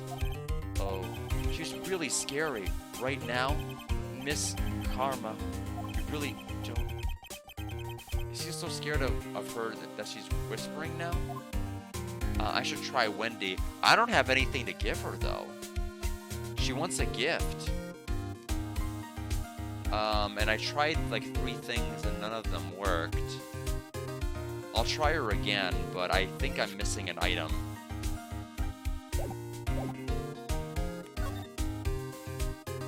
Whatever gift she wants. Yeah. I've got the crime photo, magazine clipping. I've got the wine glass, hotel guide map, the info of the camera, the radio transceiver. Yeah, I'm missing it. I figured I was. I just don't know what the it is and where to get it. But it looks like, yeah, I was pretty good at checking. Obviously, I missed something somewhere. If I had to guess, it's in the same room as Corda's. It's a 2-part room, but what did I miss?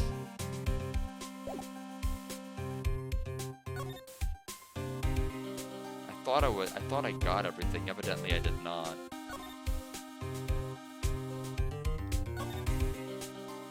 Okay, she's the bad comment again. Oh, I never checked the guitar case. This is the guitar case, I guess. It's a little beat up, but it's still usable. That's strange. The guitar is not here. Maybe you forgot to bring it to the show. But Mystic Maya, she said the bright red guitar was the Jammin' Ninja signature item. That's true. Huh? This guitar case is wet, but it's only wet on top of the lid? Yeah. There's no water inside the case. This is water, isn't it? Guitar case added to the port record. Well, I don't think that was it.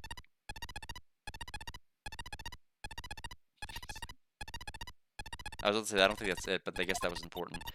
What's that beeping noise, Mr. Nick? I've heard this sound somewhere before. It's Miss Von Karma. Huh? Oh, I missed it in Corda's room? I checked everything, I thought, too. Whenever I hear that sound, for some reason, she pops out of nowhere and whips me. Come to think of it, that did happen the last time. Sorry, I've got to make myself scarce. Later, pal. Ow! At last, you reveal your true nature, Mr. Phoenix Wright. Would it be too much to ask for you to be nice to me for a change? So you're the type to steal information from pitifully hopeless detectives. That's very dishonorable of you. Ow. Hey, don't you dare run away, scruffy trench coat. I didn't think the detectives of this country could be this pitiful. Detective, come over here for a second. Yow! Oh no! No, stop being mean to Gumshoe. It's enough. That's enough is enough. It's ridiculous how mean they are to him this game. I feel better knowing at least that you were man enough to face your punishment. I was so scared he just froze up on the spot. Mr. Phoenix Wright? You have soiled my perfect prosecution record. I'll never forget that. This time, victory is mine. Victory is yours? Is that all this means to you? What? Come, Scruffface. The investigation briefing is about to begin. Yes, sir. This isn't over yet. I swear on my family's honor. Does it even have any anymore at this point? Ow. Now what did she throw at me? Is it evidence? What is this? Oh! Well, that's how I guess I get it. Well, I guess this means I gotta get back to the precinct now, pal. If you ever need me, come down to the Criminal Affairs Department, alright? And if you can, try to let Miss Von Karma see you. Oh, it's on the table. Now it's on the table. Mr. Nick, what's this piece of paper? No wonder I couldn't find it. Like I said, I knew I was thorough, I just forgot the guitar case. What's this piece of paper? It's called an autograph. Autograph? It's got Mr. Corda's name written on it, so it's his autograph. I can't read it at all. To be honest, I've never seen writing that looks like this. It's a special way of writing called cursive. Look here, see how it says, "To my dearest Wendy," in normal letters here? This sloppy, unreadable writing, it's crazy and cruel to give this to someone. Hold on. Wendy, I've heard that name somewhere before. Oh, okay, so they're not even being subtle. Which I appreciate when you have this many psyche locks to juggle. Now we'll go to Wendy. That was enough of a hint for me to go there.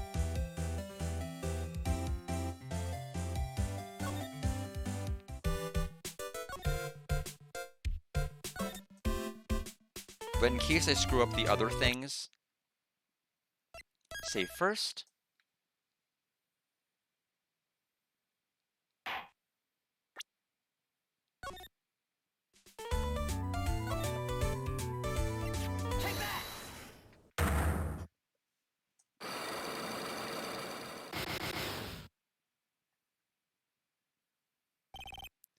What you witnessed. So, I'll be honest with you for now. Then please, tell us what you saw. But aw, what a waste. Here I have a perfectly good chance to have a little fun at your youngin's expense because I'm a little devil, after all. And this is where she's gonna ask that you... Yeah, I'll give you what you really want. That's Juan's autograph! Yes, it is. And it even says, "To my dearest Wendy" on it. That's me, right? My name is Wendy Oldback, so that Wendy has to be me, right? Well, it may say Wendy, but somehow I don't think Juan had this Wendy in mind when he signed it. Oh, please, give it to me. Let me have it, please. I can't let you have it, just like that. Yes, I know. And how about an exchange? Well, that was easy. One left. Wow, she must really want this autograph.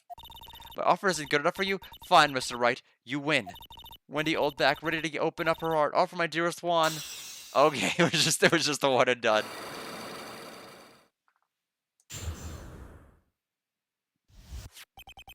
Autograph given to Wendy, dearest. What you witnessed. I'm getting ready to type down what she says. I feel bad for you now. Huh? I tell you, I saw him that night. I saw him coming out of Juan's room. You're kidding. Was he let me guess, he was in costume. It was about 10 minutes before Juan's body was discovered. 10 minutes before body.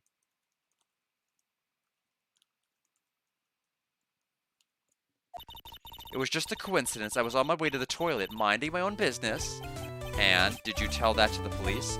Well, of course. I thought I could get a gift certificate or two out of it, maybe more. Gift certificate? I've been recruited again for that part of the trial. You know, the trial tomorrow. This time, you're gonna get it. I'm gonna work hard to get your client pronounced guilty. But Mr. Engard hasn't done anything bad. I don't care about details like that. I know he did my dear poor Juan in. I just do. That yellow-bellied chicken. A yellow-bellied chicken? I wonder what that would look like. I trust my senses. I know when someone did something bad, and I say he did it. What did Mr. Engard ever do to her to deserve this? On guard's past. What did Mr. Engard do to you to make you so? You don't know? That guy, he framed my Juan. He created that scandal that plagued poor Juan. Mr. Nick? What is it? What's a scandal? Oh, I'll tell you about that after we get home, okay? Poor Juan, led astray by the wiles of that vile temptress. Mr. Nick, what do viles and vile temptress mean? How about we just listen to what Miss Oldbag has to say for now, okay, Pearls? So, Miss Oldbag, who is this woman you were talking about? Adrian Andrews, of course. Who else? That guy, he shoved this girl onto Juan on purpose. His own manager? But why? I thought lawyers were smart. It was to create a scandal to make Juan lose face. That girl drove Juan into a scandal that dragged his reputation through the mud. Sounds like a pretty standard definition of a scandal to me. Why do you know about that anyway, Miss Oldbag? I'm one of Juan's biggest fans. I'm always out there gathering information. There's nothing I don't know. And do you have proof that Mr. Engard did what you said he did? Next week's issue of a certain magazine says so. Of course. A tabloid. Next week? Doesn't that mean it's something people don't know about yet? Why would Miss Oldbag have information like that? And where did she get it? Hee. How do I get it?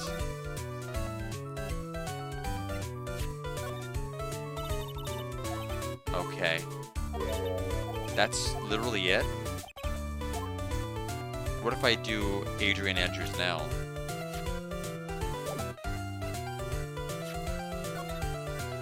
Okay.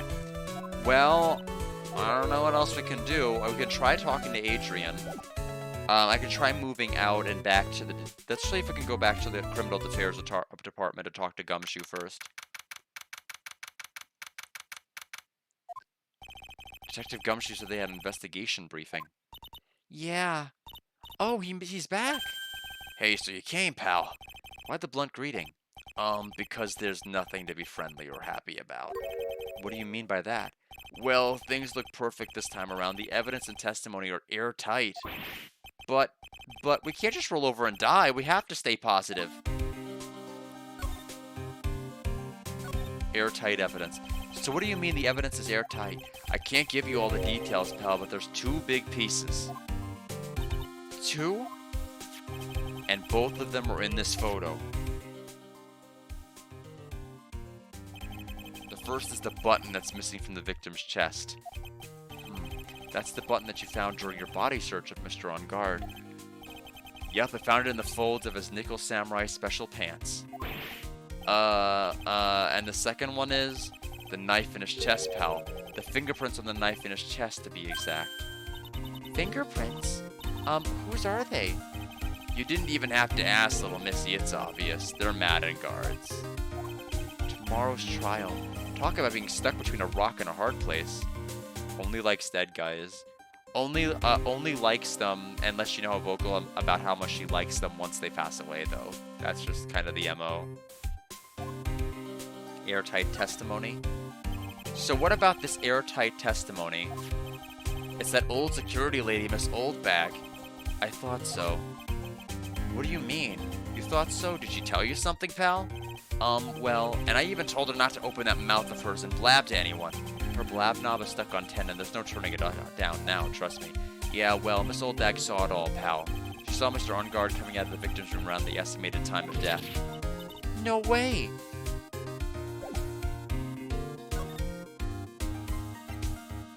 Guitar case? What can you tell me about this guitar case? Oh, that? This is just what I heard, pal, but that's the Jammin' Ninja signature item. But the guitar wasn't in his hotel room. Yeah, we looked for it too. It's not normal for a person to forget to bring their most famous item to an award show. It's starting to sound like that red guitar is related to this case after all. We're pretty interested in this bit of gossip ourselves. The scandal with Mr. Corda, but why? Well, 2 years ago, a woman committed suicide. It's funny because we presented this in the actual building and he didn't react, but here he does. Suicide? Her name was Celeste Inpax. And she was Juan Corda's manager. Not yet, it'll be updated soon. The victim's manager? But that's not all, pal. Miss Inpax was Adrian Andrews' mentor. She taught Miss Andrews everything she knew about the business from square one. Her mentor? A woman who was both Mr. Corda's manager, and Mr. Andrews' mentor. Could her suicide have something to do with this case? Do you want to know more about her, pal?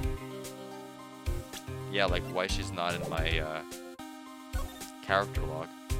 Celeste Inpax. She was also the victim's manager and was also Miss Adrian Andrews' mentor. It's been 2 years since her suicide, and now those two are linked again by another death. Or maybe it's just a coincidence, but ow! I'm getting sick of dealing with one foolish idiot after another. Miss Von Karma, you can't seem to stop allying yourself with the enemy, can you? I don't need a traitor in my midst. You don't mean... I do. Scruffy, you have 30 minutes to get out of here. You are no longer needed. Goodbye. That's... Wait. Please wait, sir. If I don't get this month's pay, I'll stop. Quiet. If it weren't for traitors like you, I would have won. Is that what you wanted to say? Who? That voice. Edgeworth! It's him! Theme of Edgeworth. It's been a long time, right? This person? This is Mr. Edgeworth? What am I going to do with you? Still blaming others when things go wrong. You haven't changed a bit, Francisca. You! How dare you show your face to me without a shred of shame upon it? Thank you for hydrating me and getting my tail up. This is definitely worth a standing ovation.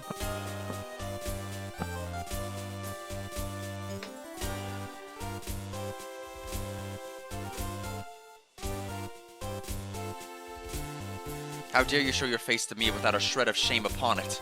You've soiled the Von Karma name and dragged it through the mud. Beer Kitty, thank you for hydrating the audience, and welcome, by the way. Running with your tail between your legs like the ill-bred dog you are. Are you talking about the Von Karma family creed, to be perfect in every way? Then let's hear it, Francisca. How are things going? I hear you are having a rough time maintaining perfection in this country. You seem to be getting crushed under the weight of it all. That's why I came back. Keep your assumptions to yourself. Yes, all the bears. All of the bears. Well, we might be going back to the crime scene in a moment, but yes, she missed the bears. I haven't given in yet. I won't lose. This case is mine. I'll never hand it over to you. Never. Are things so bad that Edgeworth is gonna go be a defense attorney? Is that like what it's gonna come down to? Because we don't have Maya, and I don't know if Pearls is gonna help us. It's possible that Pearls could channel Mia, but I don't know if that's really what they're gonna do. Mr. Phoenix Wright, I will see you tomorrow in court. It'll be a clinical lesson on the meaning of total victory. Still the same wild mare she always was. Attorney badge! I have no interest in talking about useless evidence. Damn! Damn, that's the first thing you say after so long. Put a little more thought into what you show me. Phoenix Wright. Still as stuck up as ever.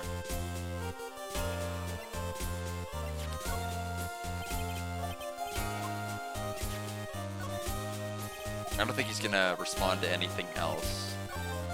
At least not right now until we talk. But first, what do you gotta say about Francisca? We are looking into leads, but we can only look into a few key players without limited resources. There's no reason for us to waste our energy investigating this person. Why don't you just tell it to me straight and say, I don't have any info? Miles Edgeworth, age 25, a gifted prosecutor. He disappeared suddenly a year ago. Celestin Pax was Andrew's mentor and Corda's manager, killed herself 2 years ago. Talk. Tomorrow's trial. I thought you, the prosecutor, Miles Edgeworth, had gone and died. Mr. Nick? I never wanted to see you again. I think that's enough of a warm welcome for someone you haven't seen in a year. Are you going to run tomorrow's trial? You heard her, right? That wild mare hasn't given in yet, it seems. So no, I don't think I'll be making an appearance. Your hatred for me is quite unhealthy, not to mention one-sided. But I will say one thing. You can't win on your own at the trial tomorrow. What is that supposed to mean? I have something definitive that you lack. And that's the definition of teamwork. It's the power to find the truth. The truth? In order to understand this case, you have to understand a certain truth. Well, if you ever feel the need for my assistance, it is available to you. I'm not in charge of this case, so I can be a bit more generous with information. Except all the information we asked about, apparently. That's what is going on in his head. Proof of Von Karma's blood. A lot of things have happened. However, Manfred Von Karma was still my mentor. And a perfect win record is proof of a Von Karma. 1 year ago, you could not establish guilt in a few cases. Are those losses the reason you suddenly disappeared from the prosecutor's office? Did you leave because you had lost your perfect win record? To think your motivation for prosecuting trials was so selfish. It'd be better for everyone if you never came back from the dead, Edgeworth. I see. Then let me ask you something. Why do you stand in the courtroom? What is your reason? Why stand in court? And that's when we have our own psyche lock, and that Edgeworth has to use the magic katana to unlock the truth. Well, if it was Francisca, she would almost definitely say, I will defeat you this time, the instant she saw me. But the courtroom is not a personal battlefield for prosecutors and lawyers. I stand in the courtroom to defend my client, to save their lives. Save your client, you say? Those who think only of their own ego-driven goals? Those kind of prosecutors are reprehensible to me. Even if you're a prodigy, or someone like you, Edgeworth, or someone like you, Edgeworth. It looks like there is still a lot you have yet to. What it says. A lot I have yet to learn? Me? Well, that's enough for now. The time when you will see is coming soon enough.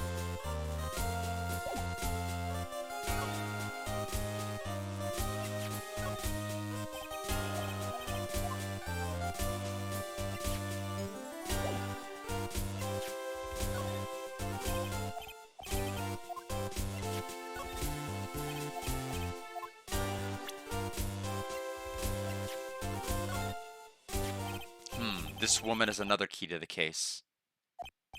Do you really think so? She was Adrian Andrews' mentor a long time ago, but suddenly she was called away by production and became Juan Corda's manager. And then a few months later, Celeste Impax died. But her death was a suicide, right? Yes, but there is still one riddle left unsolved. A riddle? Her suicide note. It went missing. No one could find it. A suicide note that just vanished, huh? Can we ask about it? Yes, we can. Miss Impax's death was most certainly a suicide. Of that, there was no mistake. However, we could not find her suicide note. That's when the police began to suspect that someone had hidden it. The suicide note? But how do you know Miss Impax had even... Yeah, that was going to be my question. How did you know she even wrote one? There was no solid evidence. However, we did find traces of ink on her right index finger. Takapee! Which makes the likelihood of a suicide note very high. But who would hide such a thing? The police think it was Mr. Juan Corda himself. The victim?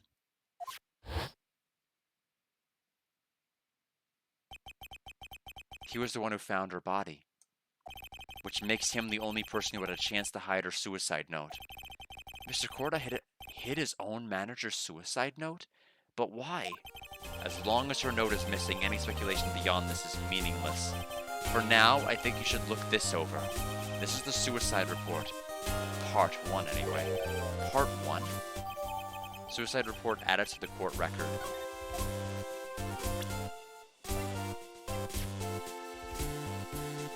Was her suicide note hidden? I think this is what we're getting is absolutely important to be able to break the psyche locks of Adrian. So, present what he just gave me back to him. I don't like to look through reports. I like suicide reports even less. Worst of all, the reports that have multiple parts like that one. That has 2. 2 parts? What you just handed me is the first part of the report. Here's the second part. What? The second part of the report is about an attempted suicide. The attempter's name. It's Adrian Andrews. Miss Andrews? What did she do? She tried to kill herself? She doesn't seem like the type of person to try and kill herself. You think she's a strong career woman? That is just her image. Adrian Andrews, she has a certain secret she's always trying to hide. A secret? Her codependency. That's the key word. Codependency. The word most unsuited to describing that woman.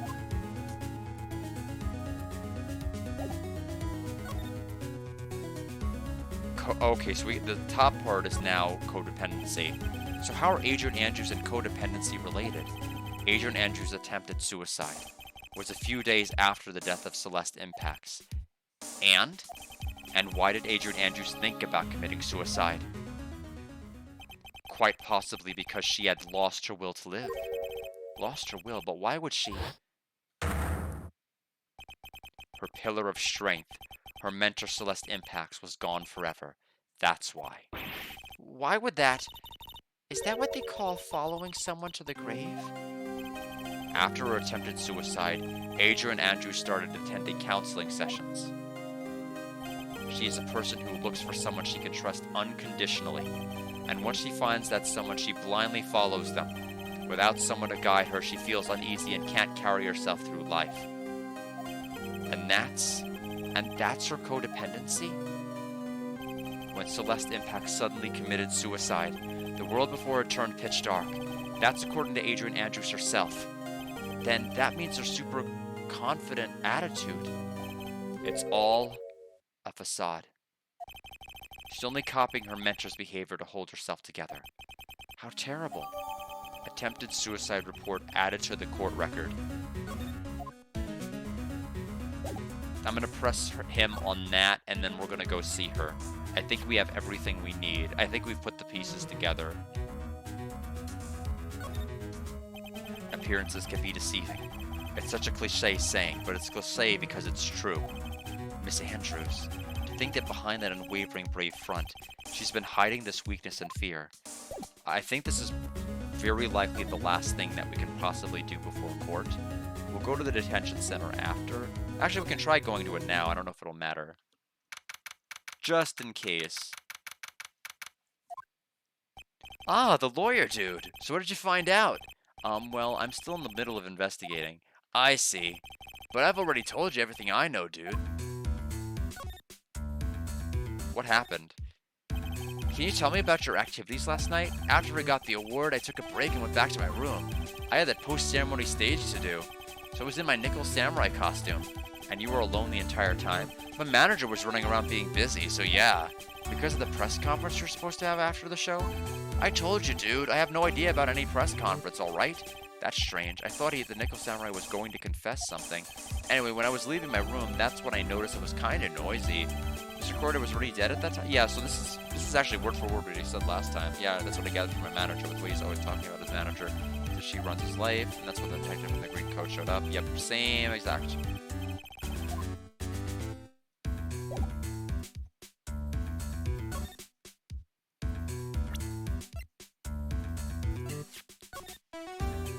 Celeste? We showed him Celeste's picture. What's wrong? How much do you know? What do you mean, how much? Mr. Lawyer, I may be your client, but I hope you will keep yourself out of my personal life. No, I would never. Now, if you'll excuse me, I have a lunch appointment I have to keep. You're in detention. Who in the world are you going to eat with? The security guard? Mr. Nick? The Celeste Impacts lady. Somehow I get the feeling she's a very important person in all this. He's gone now. Okay, well, let's go to... Oh, we have to jump out from here and then go back to the... Yeah. Well, Japan's extremely lax about bringing a whip into court and all of these other gadgets. So it's fine.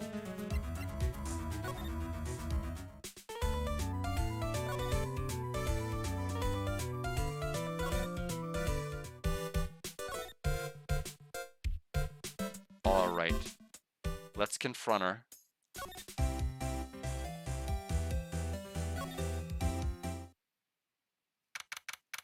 March 21st, Gatewater Hotel on Guard's hotel room. Oh, Miss Andrews is here, but it looks like she's talking with someone. That's Franziska von Karma. Miss von Karma? What are you doing here? Well, you see, I'm his lawyer, so... You've got some nerve following me around. Following you? That's you, Miss von Karma. You're the one doing the following. Pearls. You're always following after that Mr. Detective with a little beard. Me? Following after Scruffy? Don't make me laugh. I'll show you something interesting, little girl.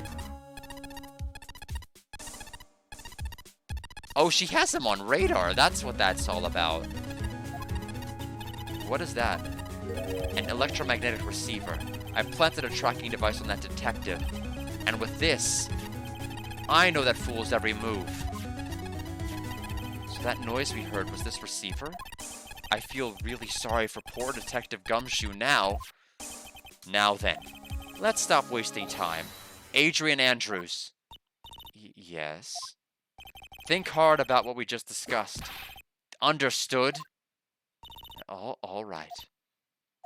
What were those two talking about? Miss Andrews, she seems a little dazed, doesn't she?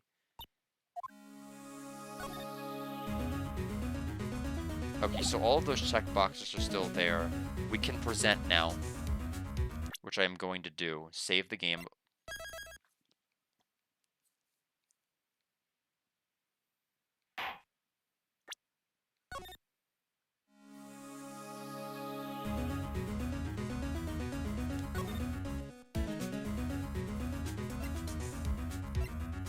we're ready.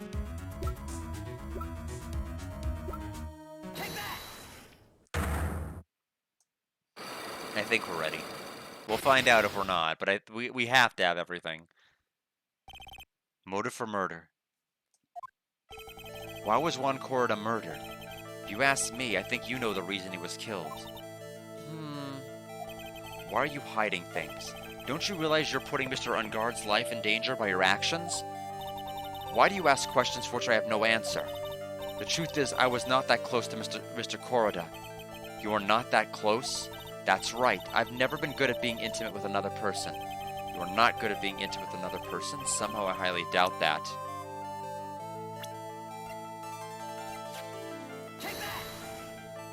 I'm very bad at connecting with people. They're so depressing for the most part.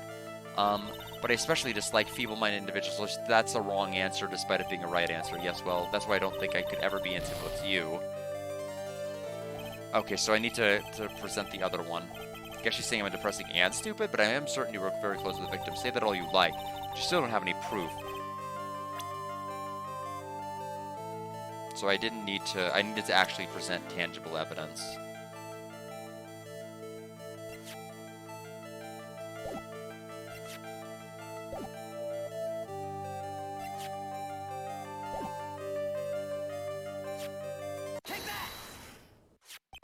You and Mr. Corrida had an intimate relationship, did you not?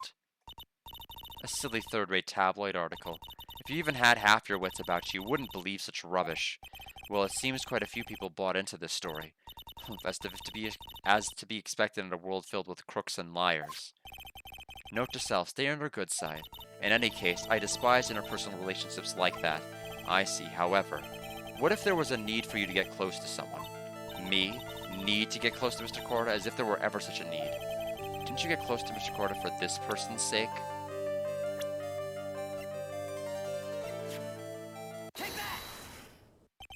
Celeste impacts your mentor. Why do you know about Celeste? Miss Impacts, she's committed suicide, didn't she? But it looks like no one knows why. Right before her death, she was Juan Corrida's manager. So that's a new expression she's wearing. So I believe you got close to Mr. Corrida so you could find out more about her suicide. You have a great imagination. You may have a future yet as a slimy muckracker for a future third-rate tabloid. Miss Andrews? There was no mystery surrounding her death. None. It would be pointless for me to force myself into a relationship for nothing. Is that really true? Was there really no mystery at all? I don't believe you were completely at ease with the way your suicide was resolved.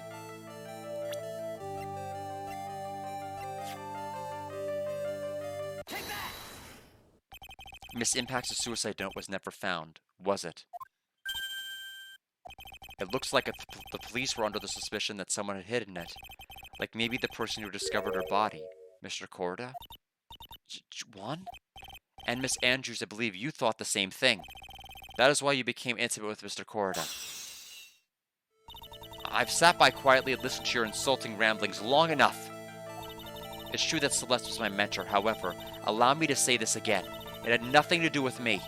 I didn't even know that her suicide note was never found. I'm a person who doesn't care about what goes on in the lives of others. That's the impression you'd like to give, however. I don't think that's who you really are. What? I have evidence that says otherwise. This is proof that Celeste Impacts was someone very special to you. Miss Andrews, you went through it too. Didn't you? Went through what? A suicide. Miss Andrews, you look and act like a very strong woman who has it all together. You don't ask for anyone's help and you live by yourself. Yes, I've been very independent ever since I can remember. However, that is all just a lie, a facade. You've always searched out people on whom you can depend on. You were dependent on Miss Impacts, weren't you? Which is why, when she passed away, you lost everything you had. Stop! When Celeste passed away so suddenly like that, I died a death of my own.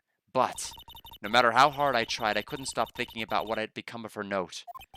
You must have heard about the police report. The one that said the police suspected Mr. Corrida of hiding Mrs. Impacts' notes.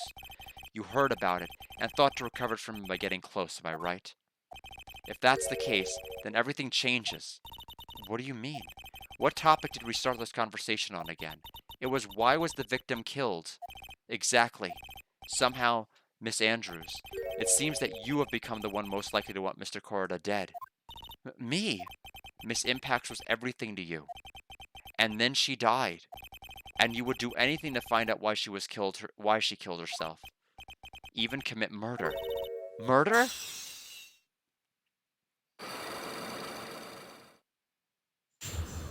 Unlock successful.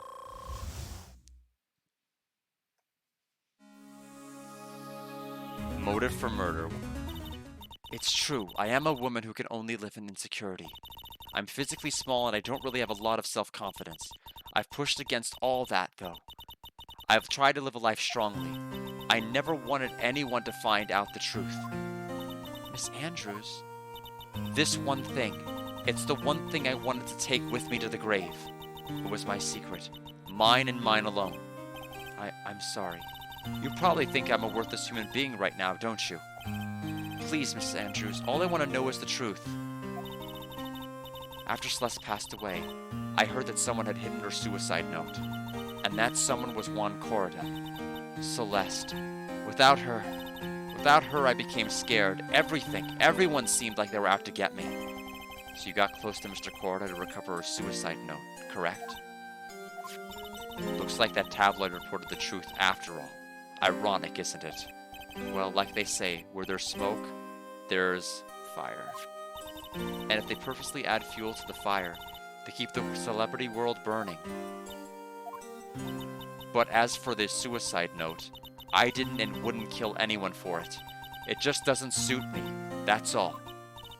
Well, that's enough for now. Still have work to do, so I understand. Oh, I have one small favor to ask. My attempted suicide, I'd like for you to keep it a secret. Yeah, we're great at keeping secrets. Miss Andrew, if people found out about my weakness, I would sooner choose to die than live.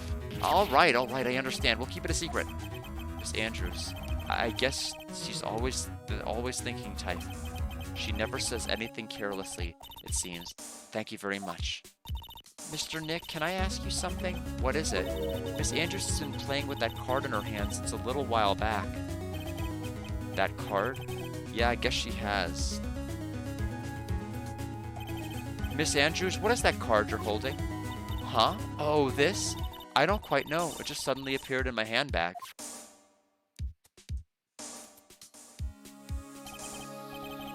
What is it? It looks like a seashell?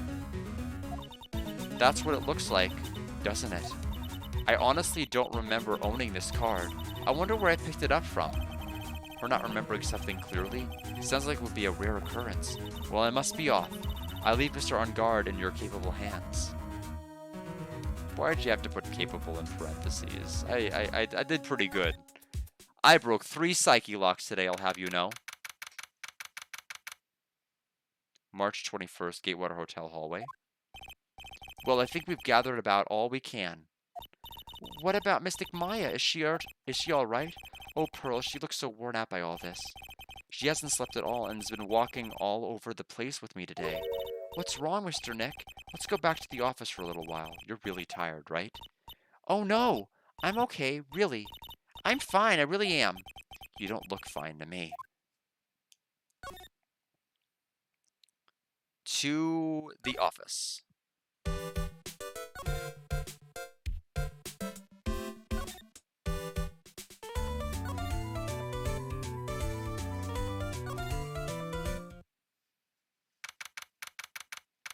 March 21st, Wright & Co. law offices. So, what now? Well, we did find one thing out for sure. Miss Andrews has a motive. You mean Miss Impax's suicide note? That's right. She was also the one to discover the victim's body. Clever. Ah, Mr. Nick the transceiver. Hello, this is the law offices of Wright & Co. Mr. Attorney, you're not answering a phone. Maya? Where's Maya? As I promised, I have not come within a few feet of her this whole time. Whew. Which is why I suppose she is absolutely famished. What? So I suggest you win a quick acquittal, my friend. You know, if we couldn't just have Pearl use the Karain channeling technique to bring Maya back, it would be less of a dire occurrence, but I understand the gravity all the same, so I suggest you win a quick acquittal, my friend. At any cost, wouldn't you agree? Wait, Maya, let me hear her. Very well. Ask my... Maya, is that you? Sis! Ask my sis! Maya, damn it, he cut me off. Mystic Maya said ask my sis, didn't she? Sis. What does she mean by that? Come on, Phoenix. You're a hopeless one. I'm sorry. Ah! Mia! I have a message from Maya, so come, ask me anything you want about her. Gotta present my attorney badge. Sorry, but I don't have time to answer your questions. Yeah, and we should be worrying about Maya right now. Okay, fine. Maya's situation. How's Maya? She's safe, for now. That kidnapper is one to keep his word, it seems. I'm glad to hear she's safe. But Mia, how did you know? As soon as she was locked up, Maya called for me. I read the note she left. Then I gathered as much information about her surroundings as I could. I didn't know you could use the spirit channeling like this. Pretty smart of her. The kidnapper. The kidnapper. What's he like? I don't know. Apparently, Maya went to answer a phone call at the hotel and was drugged there. Yeah, they do. Phone call and drugged there. And she didn't see the face of her attacker. My goodness. She's just not catching a break. She's getting drenched in drugs across this entire case. She was drenched in case 2, and now in this one. She didn't get to see the face of her attacker. Maya is locked up in a very dark place right now. I'll tell you everything I heard when I was with her. When you were with her? Date. Time. Location. All mysterious. I'm starving. I could really go for some apple pie, not the hamburger. Who is this woman? I mean, at a time like this, sweets are the only way to go. I have to stay positive. He promised he wasn't going to kill me. I'm not ready to die. Sis, I wonder if you're with Nick right now. Oh. Huh? Someone dropped a card here. It kinda looks like a business card, but there's no name on it.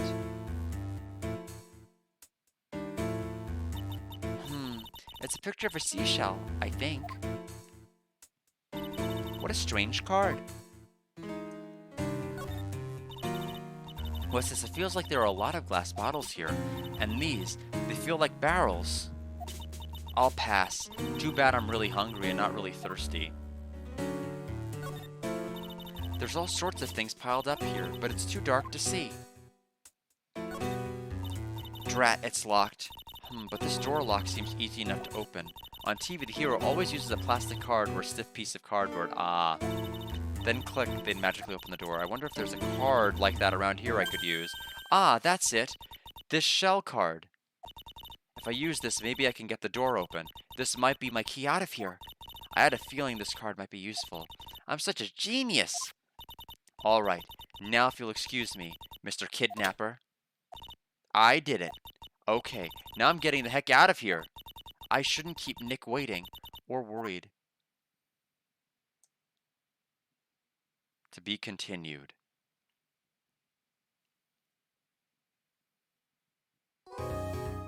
Alright, well, we'll find out what happened in just a moment. This is probably the last area we'll push for today, is whatever's happening at court.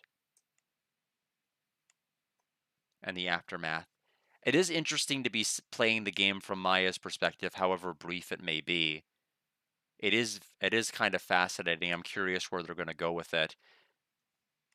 So let me redeem a hydrate for everybody else, and I'll be right back.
All right, everybody.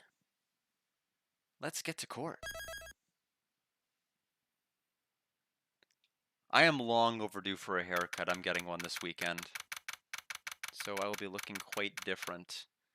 My sister's husband recommended a different barber. And plus I was having rough haircuts with a person I'd been using for years. So we're going to try something new.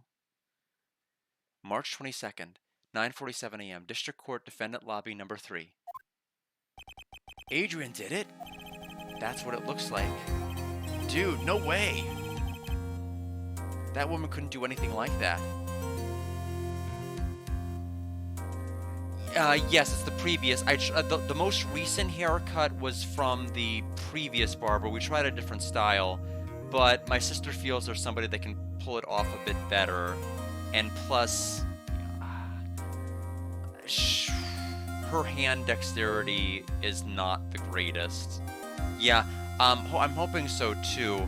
I also admittedly need to put in more effort into trying to wear my hair. I'm not very motivated. I feel like I get kind of absorbed in my surroundings or what I'm doing, and I don't always pay a lot of attention to my appearance. So I need to try to fix that. That's admittedly something I need to work on, and that even if the barber does everything right, if my hair just kind of falls like this. Dude, no way. That woman couldn't do anything like that. In court today, there'll be a mountain of evidence that will implicate you. A mountain of evidence? I'm certain there was someone out there trying very hard to pin this whole thing on you. Please, Mr. Lawyer. Dude, like I said yesterday, I'm refreshing like a spring breeze, alright? I can't let any sort of scandal ruin that. I understand. Well, it's almost time. Mia? We must get a complete acquittal today. I know. I can't focus on Maya's situation right now. Or Pearl's either. No matter what, I have to focus on winning this case by the end of the day. Indeed. Well, let's get going. Like Madden Guard, yes. Or I come back here with a lot of heart throw, just for you Phoenix Wright fans. It's him. This is Wright. Good morning. This is it, Mr. Attorney. The day of the trial. Maya. She's unharmed, right? You realize a call like this right before court is not going to be good for me getting the complete acquittal. You're stressing me out. Well, when I checked on her earlier this morning, she seemed a bit, how shall we say, tired. Don't worry, people don't die that easily. Besides, what you really should be concentrating on is winning today's trial. Grr. For myself, you must win today's trial, which is why I sent you a little present this morning. Is it her necklace? Present? What in the world would you want to give me? You'll figure it out once the trial opens, even if you don't like my gift. I expect you to graciously accept and win the day contest, if you please. Wait, yeah, so there's so much here that we haven't even like scratched regarding this case. Like there's just so much here that we don't even know in terms of like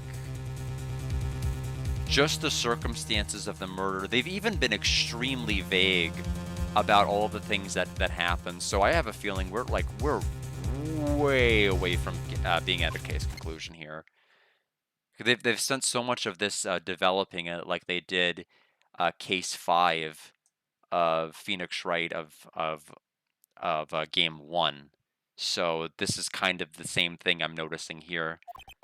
The kidnapper sent me a present? Mr. Lawyer Dude? Who is that? No one. It has nothing to do with you. So forget you heard anything. Dude, did your nose just get longer? March 22nd, 10 a.m. District Court, courtroom number 3. Where's Von Karma? Court is now in session for the trial of Matt and Guard. Are the prosecution and defense ready? The defense is ready, Your Honor. Yeah, I saw that it was empty when they did the panning shot. I say, Mr. Wright, what happened to Miss Von Karma? I don't know, Your Honor. Why are you getting mad at me? Your Honor, please be quiet, bailiff. Court is in session. If you must tell me something, please keep it brief. Now then, what is it? We have a bailiff here? How long have you had a bailiff? Why hasn't the bailiff done anything any of the other cases? What on earth? Did he just get hired? In which case I could understand why. But there's been a bailiff that could have stopped all this other nonsense. Prosecutor Von Karma has. This morning, Miss Von Karma was shot by an unknown gunman? What? Shot? Somehow, I think this is the present that man was talking about. So doing whatever it takes to win. His present. Miss Von Karma is one of the top prosecutors in the country at this moment. So Edgeworth's gonna have to step up.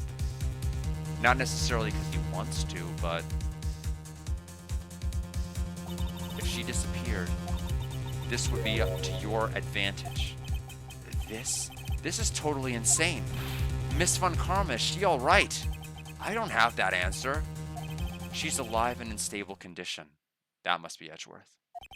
That's good. Whew. Well, the theme gives it away. I thought he'd show up. Your Honor, due to the circumstances, Miss Francesca Von Karma cannot appear in court today. I, Miles Edgeworth, will be taking her place. The prosecution is ready, naturally.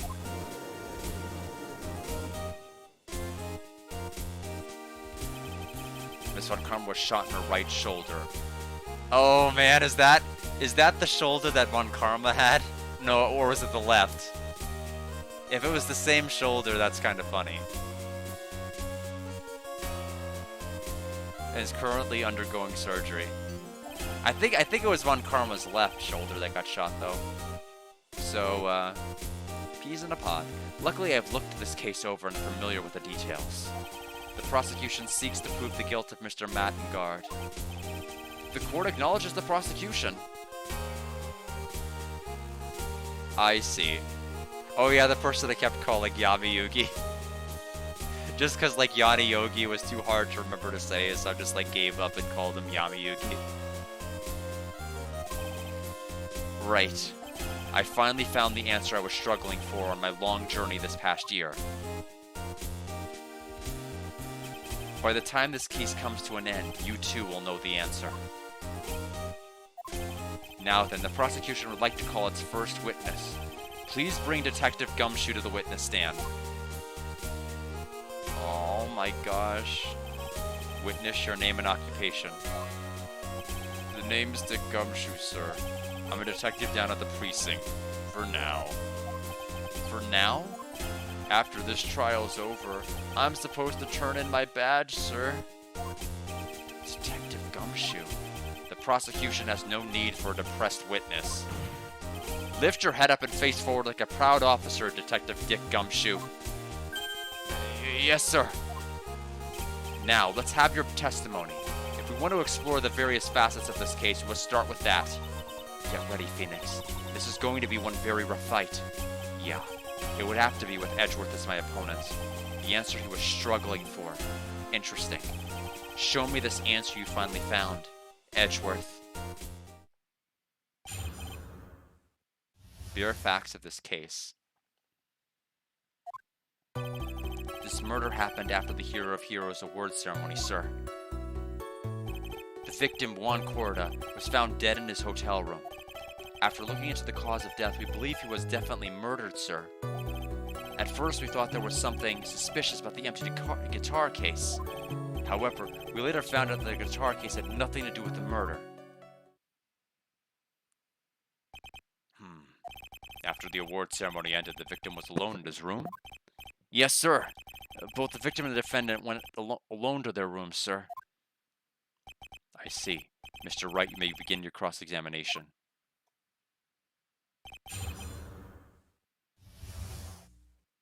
So, this murder happened after the Hero of the Heroes award ceremony, sir.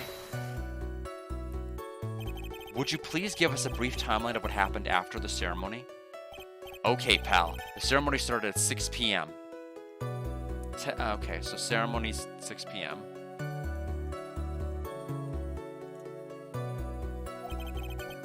It ended around 8 p.m. Ended 8 p.m. Short break.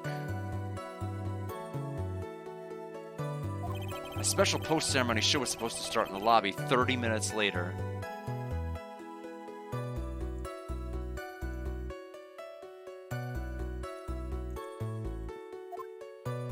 And that's when the victim's body was found, correct? Which is to say, the murder occurred during that 30-minute break period. Please continue with your testimony, detective. The victim, Juan Corda, was found dead in his hotel room. The person who discovered the victim's body was Adrian Andrews, correct? Yeah. Who is this Adrian Andrews you're talking about? She's the defendant, Matt and Guard's manager. She's a really pretty lady, sir. Ah, so she's a pretty lady. I wonder if she will grace us with her presence. When the post-ceremony show was about to start, she went to get Mr. On Guard. After visiting his room, she next went to the victim's room to get him for the show, sir. I see. And that's when she found the victim's body. After looking into the cause of death, we believe he was definitely murdered, sir. The cause of death. Wasn't that because Mr. Corda was stabbed in the chest? Only a careless amateur would believe something so brainless as that, pal. Take a good hard look at the crime photo. Now, a real pro's attention would be drawn here, to this bandana.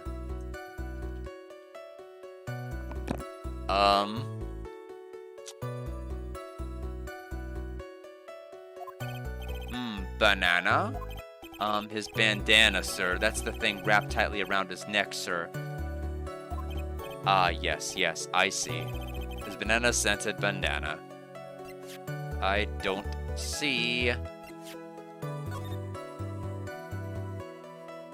I mean, if you say so. I don't see it's there, but fine. Then, what about the knife? It seems to have been stuck in the victim's chest on purpose after his death.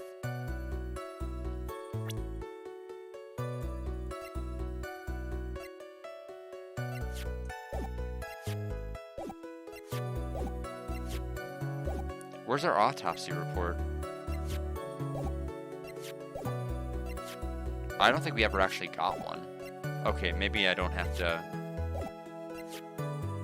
For some reason, I thought we got an autopsy report, but fine. So, knife on purpose after the death. So wait, that helps us. Because why would we put it after?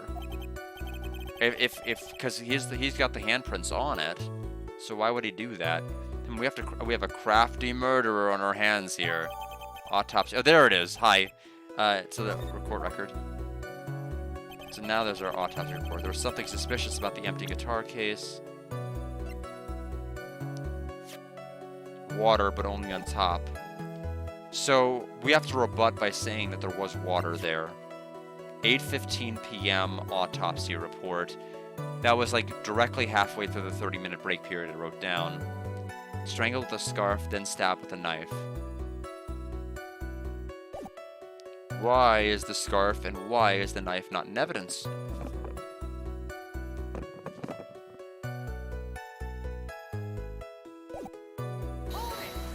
We probably have to press first, so we're always going to press first. And why did you think that? Because it was empty, pal.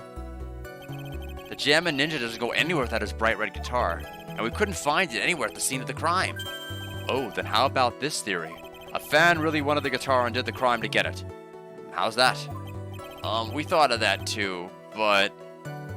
The only fingerprints on the guitar case were the victims. Only the victims, huh? I see. So much for my theory then. Guitar case updated in the court record. However, we later found out the guitar case had nothing to do with the murder. I feel like that's the thing we have to rebut. What convinced you it had nothing to do with the case? The guitar wasn't at the Gatewater Hotel that night. Well then, where was it? The bright red guitar was eventually found at the TV studio. The victim, Juan Corda, had apparently only taken the case with him, sir. So you mean he forgot to put the guitar inside the case?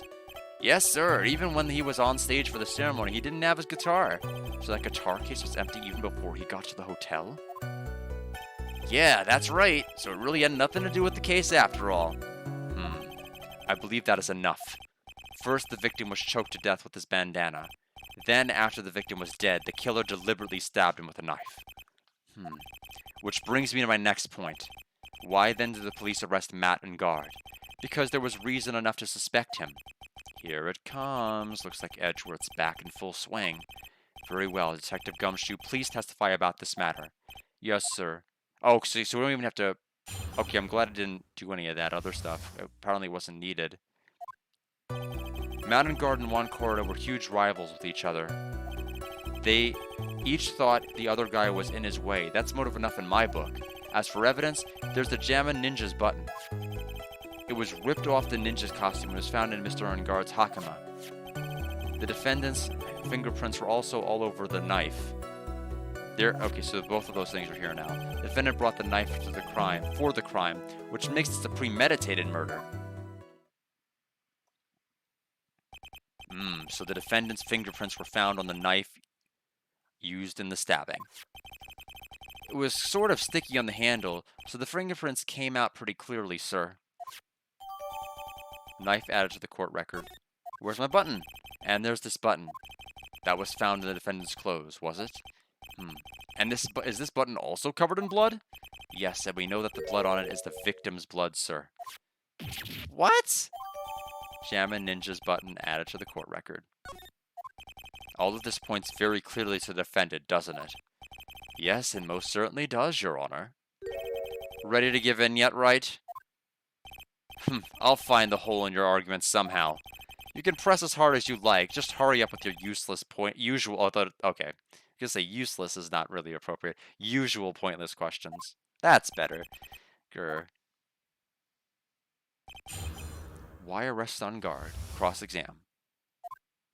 Okay, so they're huge rivals with each other from the press. But in terms of popularity, Mr. On Guard won, did he not? Yeah, but you know what's ironic, pal? Juan Corda was always one step behind Mr. On Guard in everything. This year it seemed like he'd finally caught up, ready for the big final showdown. But Mr. Corda lost the Grand Prix in the end.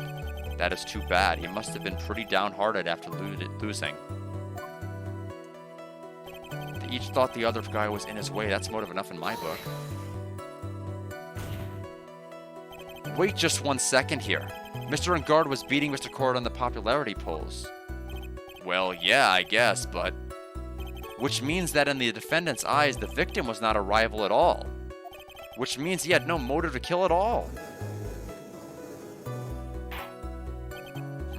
Yes, I quite agree. Well, detective? It's not, well... I guess if you put it that way, then yeah, the defendant would have had no motive. Detective, I'm beginning to see why you were fired. No, not you too. Mr. Edgeworth, sir, that's... I look forward to your pension negotiations. Stop being so... This is the bully gumshoe game. No. Now, detective. Let's continue with the testimony. No, not my poor pension, too. Detective, if you value your money, I suggest you proceed. Yes, sir. We could talk about my pension later. They are. What about what I was saying? When do we... I mean, this is eventually...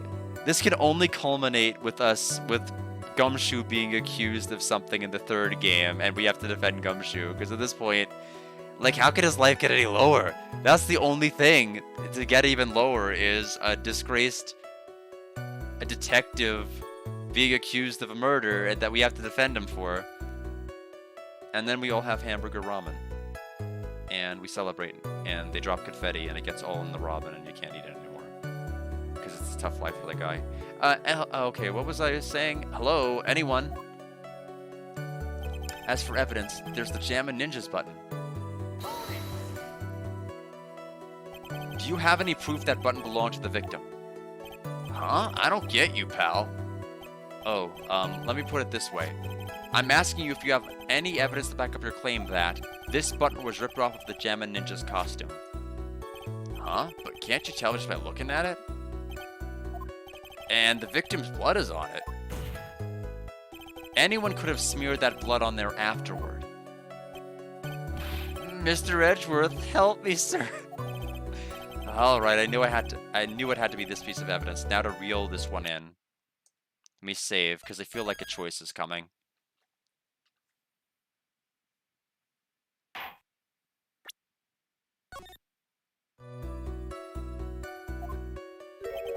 Thread. Huh? The button was attached to the costume by thread, obviously, and that thread snapped when the button was torn off. If you match up the ends of the thread on the costume with the thread on the button, it's a perfect match. Yeah, that's it. They're a perfect match, pal. That's Edgeworth for you. Never misses a beat. It was ripped off of the ninja costume, was found in Mr. Ungard's Hakama. When was this button found?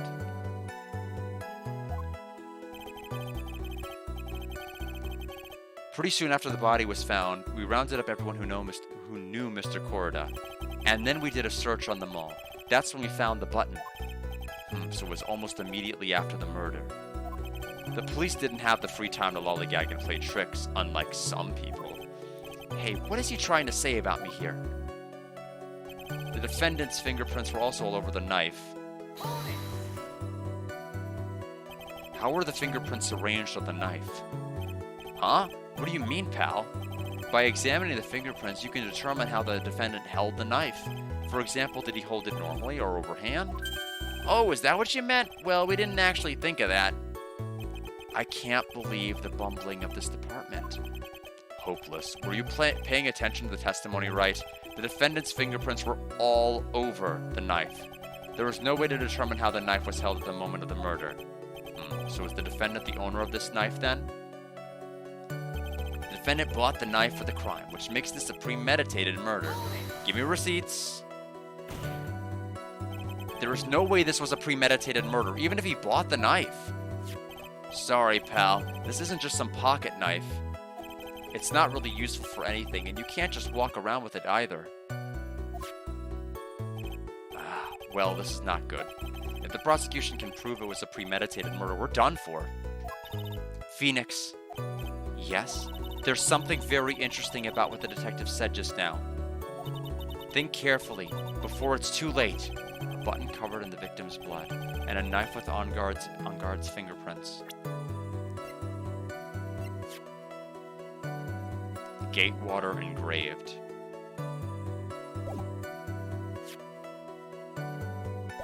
Gatewater.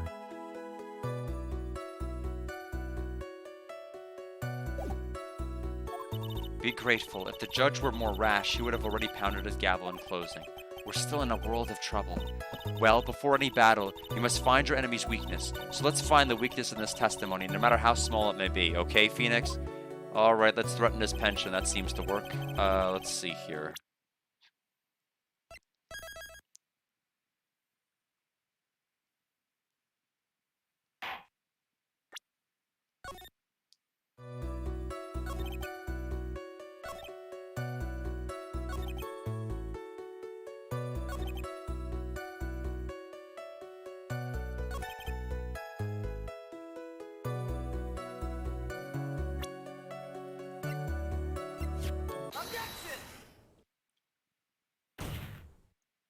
Wait a second. What? So the basis of your argument that this was premeditated murder is simply that my client bought a knife beforehand. That's right, pal. The defendant did not buy this knife. Huh? Take a good look at the handle of this knife and you'll know what I'm talking about. Huh? It has a Gatewater seal set into the handle. Gatewater? I think I've heard that name somewhere before. That's the name of this hotel, the Gatewater Hotel. Uh-oh. The murder knife was actually property of the hotel, which means that this murder was not premeditated. Yes, that is very true. This is a very big, and this is where it's like they actually have a gift shop. And he bought it at the gift shop. Hehehe. What is it, Mr. Edgeworth? I'm sorry, but the defense is simply too careless.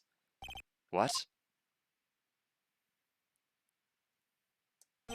I think whether the crime was premeditated or not has already been determined. How so? I admit the knife is hotel property.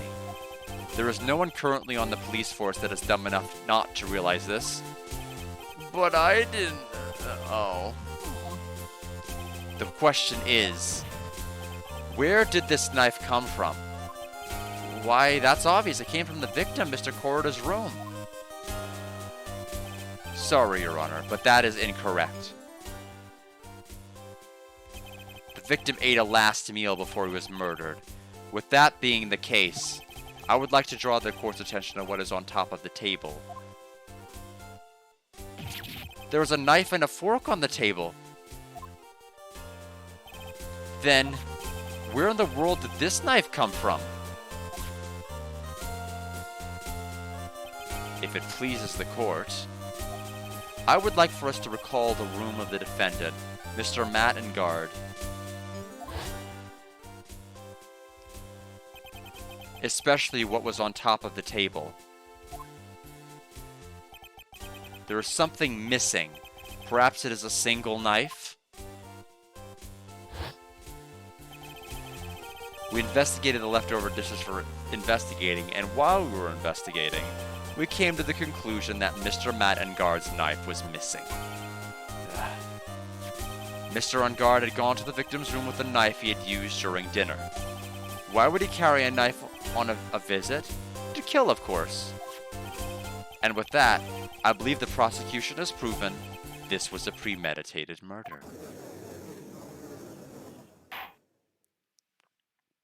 Amazing, Mr. Edgeworth. Absolutely brilliant. A brilliantly clear deduction. It seems like Edgeworth had this plan from the very beginning. This must be one of those traps, and I just walked headlong into it. A murder weapon with fingerprints, and a button from the victim's costume. There's quite a sizable amount of evidence here. I can safely say that any further deliberation is a waste of Your Honor's time. Although, I wouldn't mind if the defense were to present evidence not yet shown to the court. So he's trying to help us. Edgeworth is trying to help. He recognizes. He wants to win, but he doesn't. He understands a bit, I think, about the stakes here. Were to present evidence not yet shown to court. Evidence not yet shown? He means evidence that the court hasn't seen yet. In other words, new evidence. What does the defense have to say about this, Mr. Wright? Well, Phoenix, the judge is favoring the prosecution right now. If we answer with something wrong here, that gavel of his will be ringing out from the sound of our defeat. Okay. These final chapters do not mess around. I remember we went to the game, we got a game over with the Von Karma. We could very well game over here. Mr. Wright, do you have something important and necessary to present to this court? I don't think we do.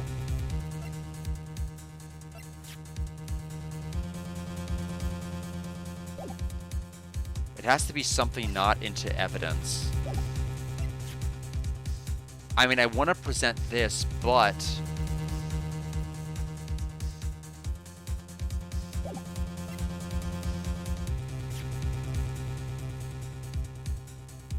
I don't want to present that.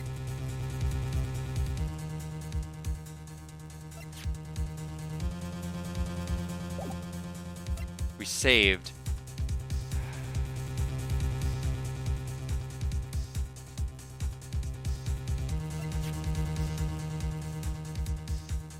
Well, he gave us this. The only way he would know about evidence, he's hinting very strongly I need to present this.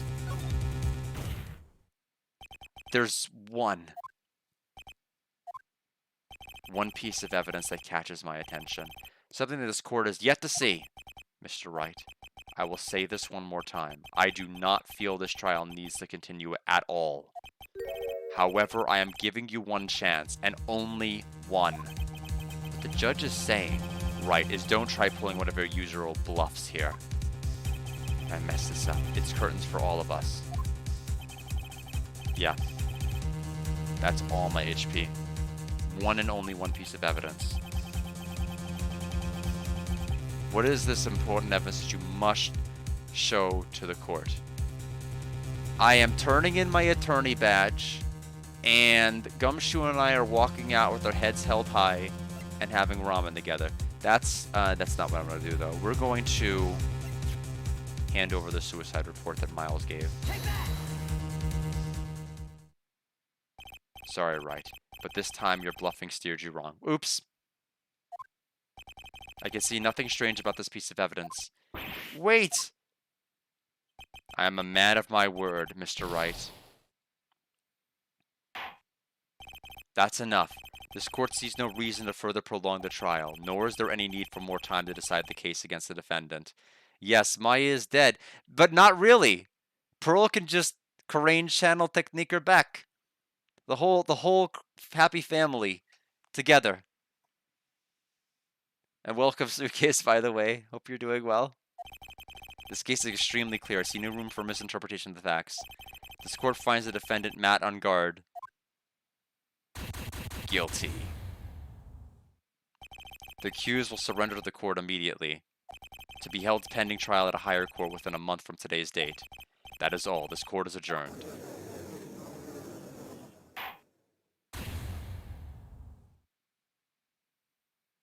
Cowards, sure. No, you have to have a resolution. Fine.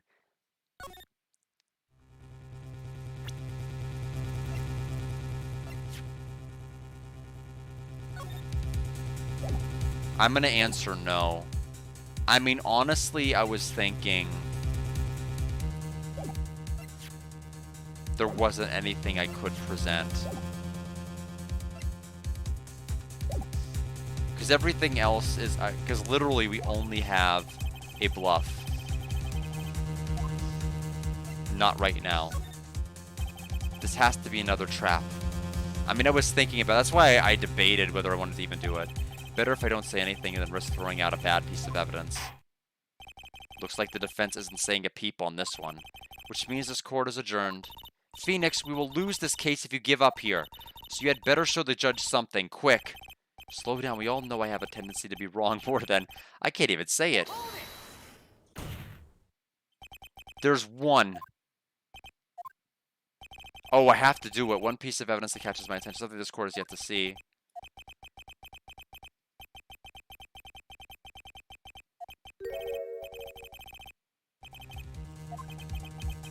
Okay. So it wasn't the suicide note.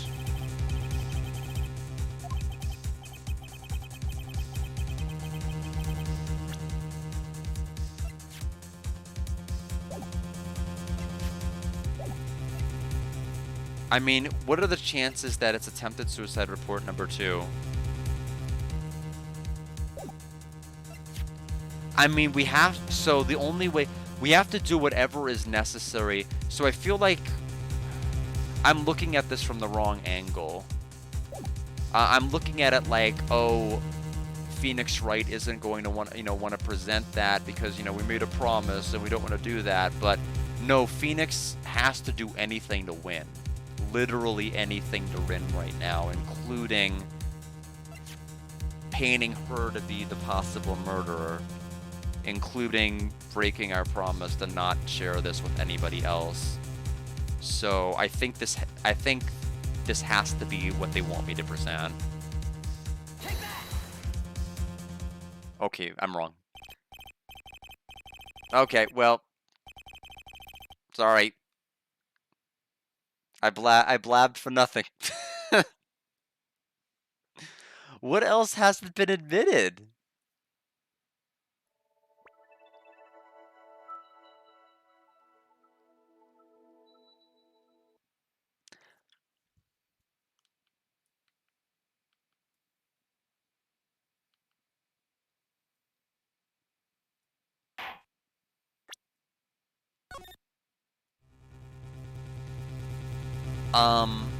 Wait a minute. Why is the screen so small? What did I do? Hold on, let me close out. That's so strange. It just got like it got mini screen for a moment. Is that just the game mode? Or is that like, did I do something strange? Okay, that's normal sized. So what was going on when I loaded the game last? Maya's Revenge. Okay, see, look, this is full. It's back to normal. That was weird. Anyway, do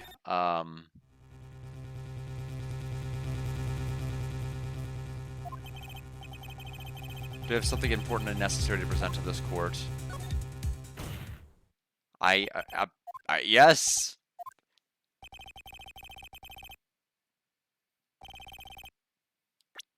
Okay, since we're gonna continue to fail here, let's save at this point.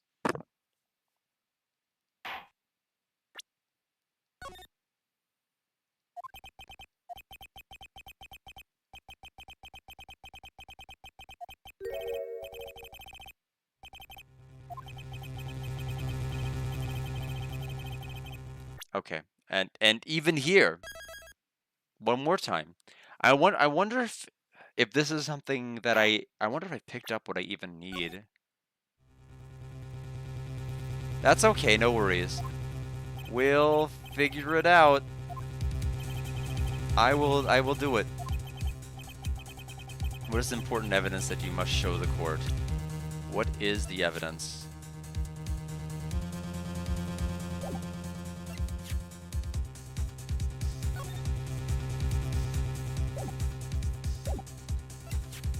I have no idea. Do I need to show the radio receiver? What would be the point? Okay. No.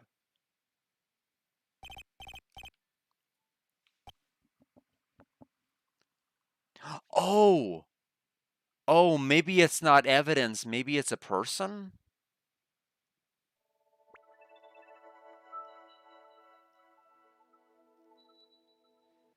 I forgot I could just go to the personnel files. Maybe I need to, the suicide from 2 years ago. I presented the autopsy reports, both of them. I think I need to present the person.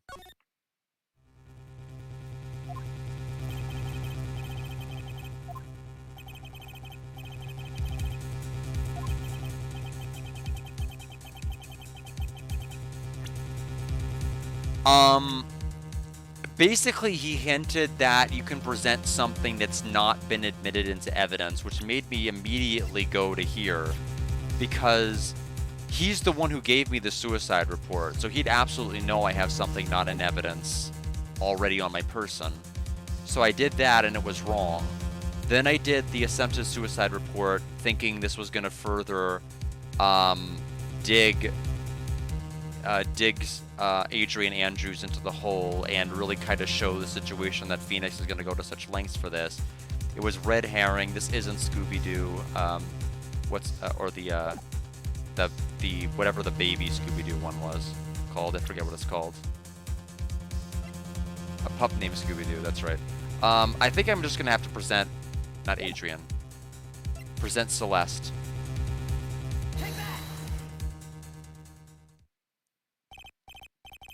No.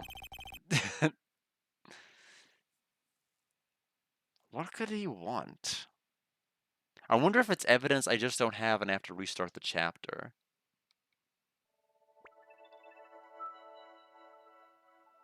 What else is not in evidence?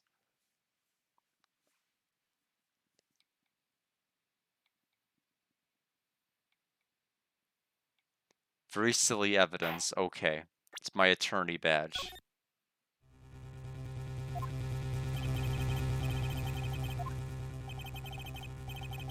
One and only one piece of evidence.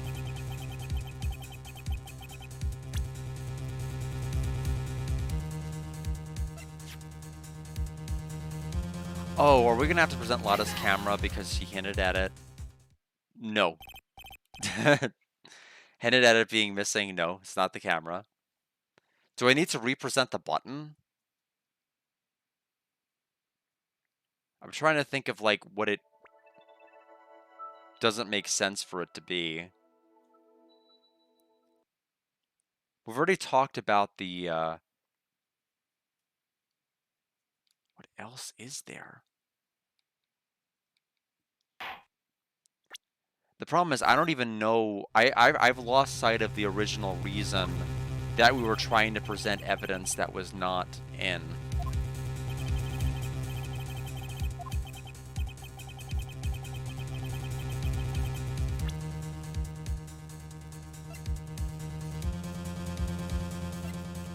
Are we wanting to do the, is it the clipping that showed the affair? No, it's not that either.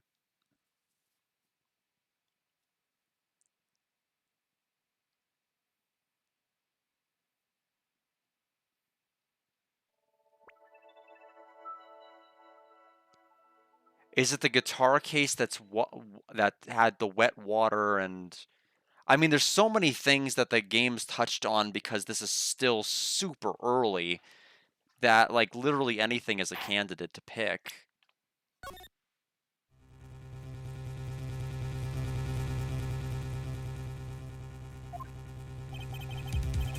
Well, it was right to save closer because I'm not picking up what this game is putting down at all. Oh, the wine glass maybe? This is, oh yeah, I forgot the original thing we were confused about. This is a wine glass, is it not? Please look at the photo of the crime scene one more time. I remember them talking about it being all messed up. The scene is a mess because of the victim's struggle against his assailant. The vase was broken, his makeup is all over the floor. These were all things that were at one point sitting on top of the dresser. Well, yes, I see your point. However, this glass that is sitting on top of the dresser is mysteriously untouched. The only thing that had not fallen over along with everything else is this wine glass. This piece of evidence is more than strange enough to warrant further consideration. Well, what do you all have to say? Well, yes, it is a little peculiar. Yes, isn't it? I thought it was. You can stop looking at me with those puppy dog eyes of yours now. Mr. Edgeworth, what is it, Your Honor? Your opinion. You don't need my opinion, because there is no special meaning to that glass. What? It's safe to say that the glass was set there after the crime took place. By the person who discovered the body, Adrian Andrews, for example. She could have easily been so shocked that she set the glass down without thinking. That does sound very plausible, Mr. Wright. Could Miss Andrews really have set that glass down without thinking? We're in too deep, we can't say.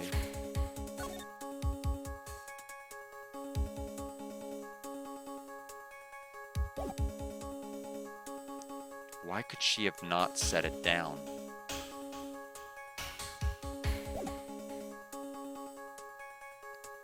No, she would have spilled it, I guess, maybe, in that kind of a frenzied state, I think is what they want me to say. No. If I appear weak here, the trial is over. I can look for my proof later. For now, I should trust my instinct at point with certainty. They just might fall for it, if you're thought-provoking enough. The defense would like to challenge the prosecution's theory. We would like to see something that proves it was Miss Andrews who set the cup on the table. You've turned the situation on its head yet again as usual. Mr. Edgeworth, do you have any proof to back up your claim? There's no way he has any. He's just bluffing. Unlike Mr. Wright, I never say anything unless I have the evidence to support it. What? You're not thinking hard enough today, Wright. Did you think this wine glass escaped my notice?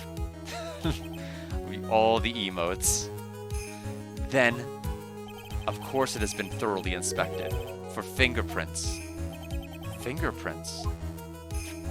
There were only one set of fingerprints left on this wine glass. Only one? Well, whose were they? They were not the victims nor the defendants. Rather, they were of one Adrian Andrews. What? Wine glass updated in the court record. That is why I said that the person who had discovered the body had left it there. Are we done here, Mr. Wright? I can't believe I fell into another trap. Miss Andrews was probably holding the glass when she went to see Mr. Corrida. But upon seeing his dead body, she was stunned and set the glass down on the dresser. What you just said makes a lot of sense. Tisk, tisk, tisk. Now do you see, Wright? You can't change any part of my scenarios. It explains everything all too well. I've thought long and hard this past year about what it means to be a prosecutor, and from here on out I will show you the answer I have come to discover. Wait a second, Mr. Edgeworth. I think the prosecution has provided enough evidence for me to enter my verdict. Unfortunately, I cannot allow you to pass judgment just yet. The prosecution has yet another witness we would like the court to hear from. Another witness? Yes. Bailiff, please bring in the next witness. What in the world is Mr. Edgeworth thinking? I've already picked out what he was thinking. Still wearing it. Now then, witness, please state your name and occupation. Witness, your name and occupation, please. Heh. Gotcha. I wonder what happened to that calm composure he had earlier. Oh, Edgy boy, it's been, what, a year since we last met, hasn't it? You should be a bit more happy to see me. I saw the report with her testimony, but who knew that under that helmet, it was the Wicked Witch of the witness stand? That's a good line. I like that. I thought they had massive truth about the moon landing. Yes, she's still wearing her costume and cord, which is great. I tell you, this time I know what I'm supposed to do. So today, I'm going to tell you anything and everything, even things that don't have to do with that terrible crime. Miss Witness, that terrible crime is all this court needs to know. Oof! Shush! I'm talking to my dear Edgy Wedgie for now. Don't interrupt us, Gramps. Yes, madam. No, please, by all means, interrupt her, please! Anyway, witness your testimony, please. It's true what they say, that youth are hot-headed nowadays. Not that I mind at all, Edgy. Now then, what should I start with? The witness was on security detail at the hotel on the night of the murder. Is this correct, Miss Oldbag? It was a great job being able to see my dearie Juan. It was almost too much for my little heart to handle. You mean you were a fan of the victim? Look, everyone is crazy over that on guard, saying he's cute in a fresh way or something. But not me. I wouldn't say anything so silly. After all, I have no interest in a little child like him. I'm only interested in a real man, Juan Corrida. But those two were the same age. Anyway, as I was saying, I was pacing in front of his room that night. Very well. Please tell the court what you witnessed that night of the murder. Leave it to me, Edgy Foo. What you witnessed. Anyway, after the ceremony, I went to pace around in the hallway in front of his room. There was something I was interested in finding out, you know. Well, since I was on the job, I made sure to keep a good eye out the whole time. That's when someone showed up. It was a man coming out of poor Juan's room. It was Mad on guard, who was trying to sneak his way out of Juan's room. So Mr. On Guard came out from the victim's room. See, it has to be him. He's the murderer. I see. Well, Mr. Wright, you may begin your cross-examination.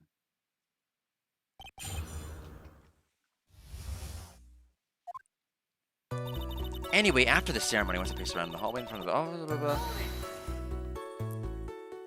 Miss Oldbag, what was your post on that night? The lobby. I was supposed to help set up the stage for that trifling show, but refused to help, I'll have you know. It was for that lead-headed samurai show. Yeah, I even took out a few of the nails. Maybe it was a good thing the show didn't go on. Besides, that manager with the glasses seemed to be working hard at it without me, so I thought I'd take a break and spread my wings a little. And that's when you went to hanging around the victim's door? There was something I was interested in finding out, you know. Something you were interested in. And just what was that? It's not some little thing I can go around telling everyone, you know. It's top secret between me and Juan. And Edgy, of course. Mr. Edgeworth, what is this thing she was interested in? I have no idea. I despise gossip, Your Honor.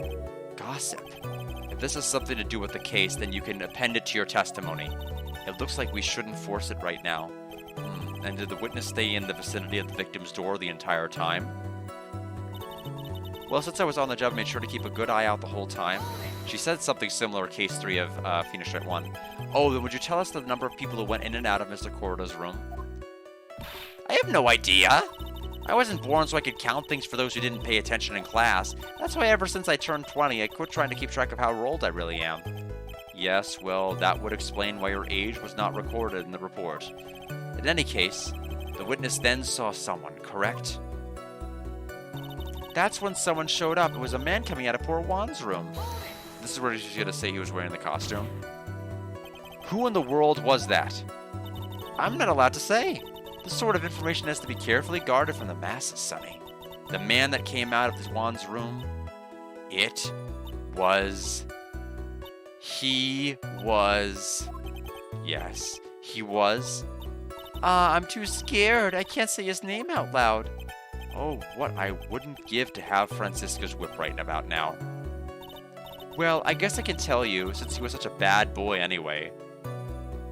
It was on guard, mad on guard. He was trying to sneak his way out of Juan's room. You saw my client? Are you sure about that? Yesy. Really?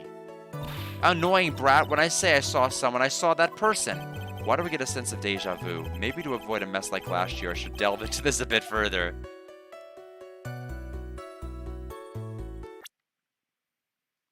I'm sure we can press this one repeatedly until we get the one that's going to update the testimony or something. Whenever we reach the end of this point and we get it to be to continued screen, excuse me, that's it. So that's as far as we'll go today. What was what the person was carrying? What was the man you saw carrying? In which hand? His right or his left? Now this is a real mess. I mean, I can't be expected to answer such a vague question. Indeed. Please be more specific with your question, Mr. Wright. Sorry, what was the man you saw carrying in his right hand? He wasn't carrying anything in that hand. Then how about his left? Empty. Well, this whole thing has been a lot of nothing. So, Mr. Wright, was this testimony just now important or relevant in any way?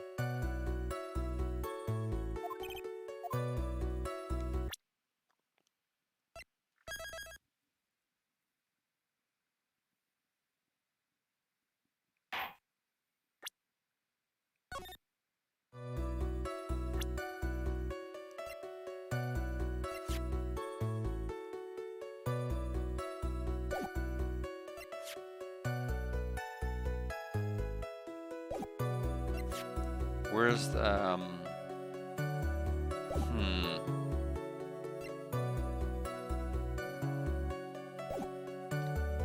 I don't think it's important.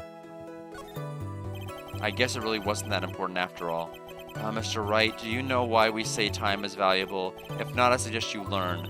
You've wasted 3 minutes of this woman's youth. That's more valuable than gold to me. And my intelligence seems to have reverted to that of a toddler. She may not remember things or be mistaken here and there, but I don't think she's lying. That's bad for us, really bad. But that's how the human mind is. It also has the tendency to jump off topic. She strayed onto a few interesting side topics this time too, hasn't she?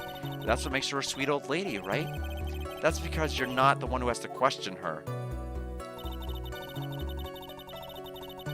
So let's get back to there.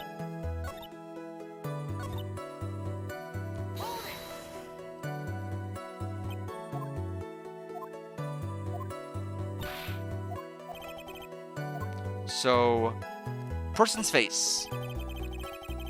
Man's face in more detail. You don't need me to tell you about his face. The soft, gentle look in his eyes and his effeminate lips. His right eye covered by his silky hair. His sparkling, shining teeth. Oh, I bet you his right eye isn't covered. Oh shoot, it is. Never mind, his right eye is covered.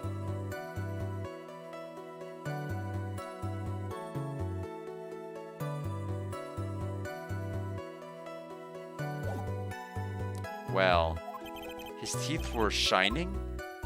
Well, he's shining all around in this week's pinup poster, dearie. This week's pinup? Why do you... I mean, I don't care about how he looks this week's issue. Please stay with what you saw that night.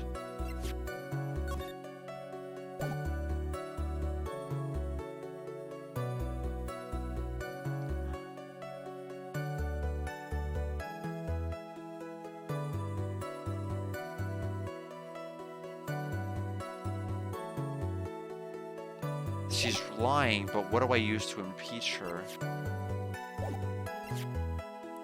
Because he was wearing his hakama. Oh, that's right. That's right. So she, I guess. What in Guard's face is the same no matter where it is, right? You whippersnapper. So much to write. Was this testimony now important or relevant in any way? I mean, I don't think I have the evidence to make the point I want to make, but he should have been in costume, right? So he wouldn't have been able to have his face seen. But I don't have anything to present. Oh, yes, I do. But I probably should.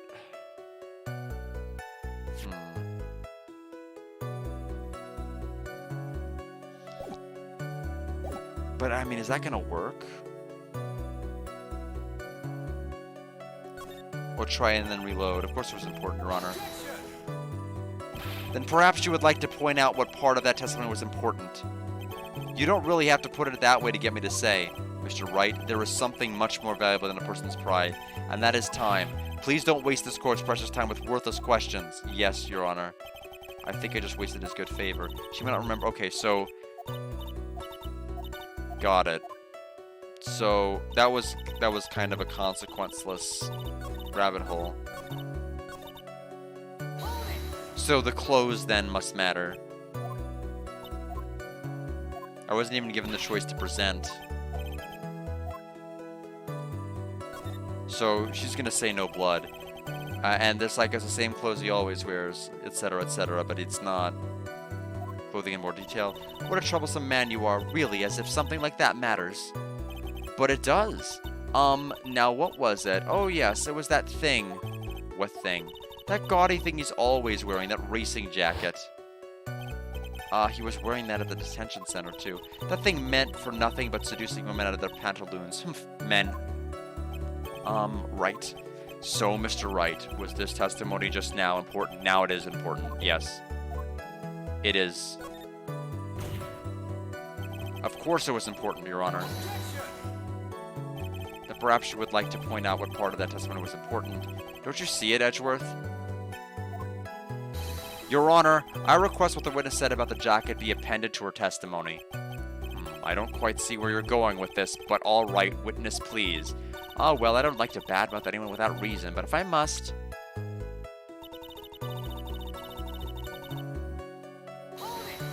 It's all just for show. Are you sure the defendant was wearing a racing jacket? What do you think? It's not like I've seen him in anything other than that horrible thing. I'm sure he was wearing it. She is so sure of herself that it's to the point of self-absorption. She might remember, okay, same thing as before, so let's go ahead and impeach her now.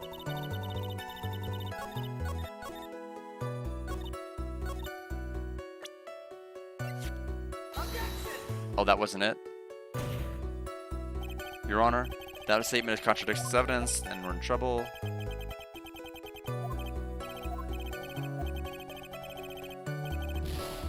I did the ticket because he would have been in the costume. Or is it the button? Yeah, the button is what we need to do. The point was the clothing was different. I did it the wrong way. Miss Oldbag. What? Don't say my name for no reason. Do you know what this is? It's button number 2 on the Jammin' Ninjas costume. And now I know she's an obsessed fan. She identified it at a single glance. Give it here! Give it here! If you don't give it to me, I'll punish you with this! Wow, she really is a diehard fan who won a button covered in blood. This button was discovered on Mr. On Guard's body during a full-body search. See? See? This button proves beyond a shadow of a doubt it was that rascal on guard. It was caught up in the pleats of his Nickel Samurai Hakama pants. See? See? And the guard is the Nickel Samurai. Witness. Now, it may just be me, and I do have an active imagination, but just now, didn't you say that the defendant, Matt on Guard, was wearing his usual racing jacket? I'm so sorry. Sorry that you judge people based off of what they wear. If I wore a trendy dress, then maybe think it was the most gorgeous woman ever. But instead, I have to put up with wearing this outfit. You'd agree this outfit is hideous, right? I got a tape recorder stuck on my chest. Let me tell you, it's heavy, so heavy. I wish I would have switched to CDs ages ago. But I keep that a dream in life for all kids out there. I work hard on my face, don't you? Understand? Now take a look at the mirror. Your clothes are about as interesting as the documentary on curling. You should take a tip or 10 from Edgy Food. I just got style. Ah, I need water.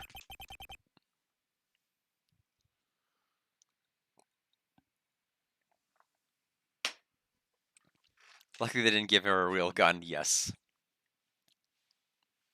Now, hold your tongue still there for 1 second. So what you saw in actuality was not Mr. On Guard, the man, but Mr. On Guard, the Nickel Samurai? But when you think about it, they're really one and the same anyway. Miss Oldbag, this is a very important point we're talking about. Edgy Poo, do you think so too? Well, it might be something worth thinking about. Just say it's important to agree with me for a change. Witness, think carefully and try to remember as much as you can before you testify. All right, if you insist. I should be the one sighing, not you. Who I saw. On guard. On guard. Yes, now I remember. The Nickel Samurai. That's right, it was the Nickel Samurai that I saw. Yes, it would have been convenient for him to wear his costume during the murder. He had to go to that post-ceremony stage show right after the crime, you know. So he must have worn the Nickel Samurai's costume when he was stabbing poor Juan. How do I impeach that conclusion?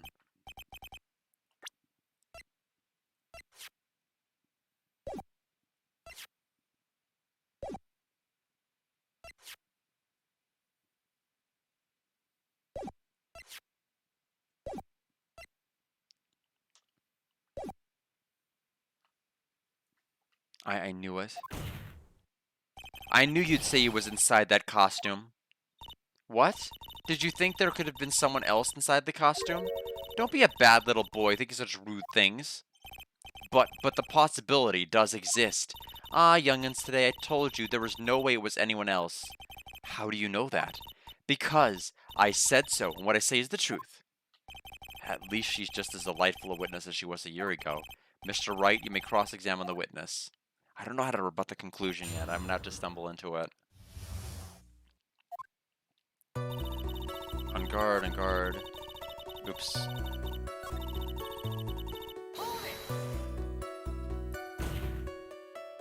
Would you please get on with your testimony? Humph! Watch your language, young man. What sort of tone is that to take with an elder? My youthfulness is what I used to be, so you should forgive me for everything. If you keep on barking at me like that, I'll start singing at the top of my lungs. What? A striking figure by the sea. Standing all alone is he. He's the Nickel Samurai. She's actually singing. Someone help my poor ears. Mr. Edgeworth, can you please do something about this racket? Witness, I'll give you a piece of gum later if you'll be good and stick to just the facts. Okay. You promise, right? Right. I'll be sending the bill for the chewing gum to your office at a later date. Remind me to send you a thank you note later, too. Edgeworth, old chum. The Nickel Samurai, that's right, it was the Nickel Samurai that I saw. Just be a little more careful with your testimony, please. Not too long ago you said he was wearing his racing jacket, and now he's not? Not too long ago. Then let me ask you this, when you were itty-bitty, what was your grand dream? Huh? What did you want to be when you grew up, whippersnapper? My dream, huh? Well, I wanted to be Judge Wagner, hero of the public court, so what? See? And look where you are now. You're not Judge Wagner, are you? Well, what I said earlier? Who puts any weight into things like that? The now is everything. I can't be held responsible for the past. Since when did court become theatrics over testimonies? All that matters is the man who was inside the costume. Isn't that enough? Yes, it would have been convenient for him to wear his costume during the murder.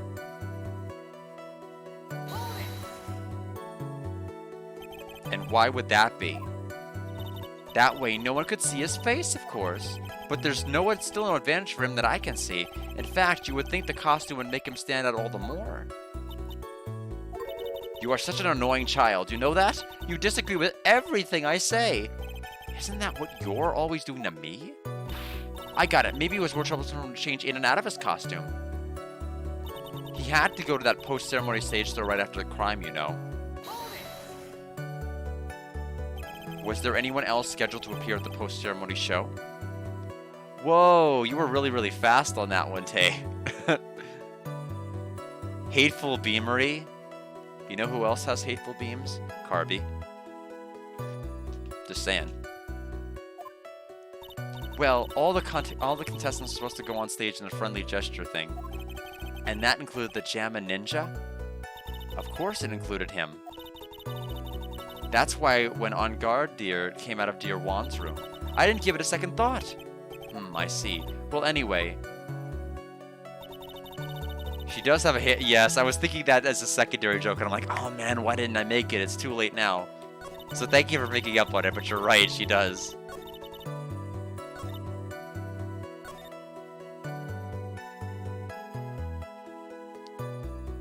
Something.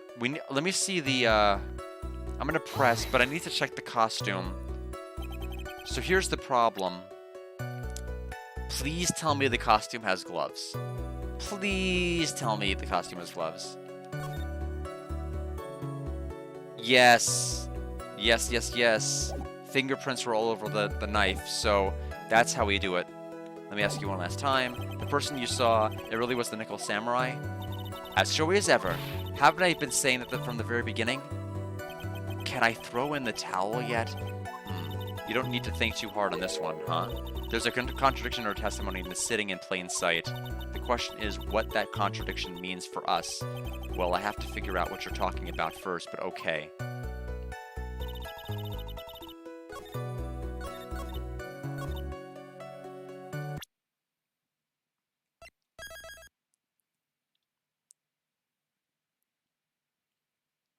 So which do I point? Because it's kind of a two-parter.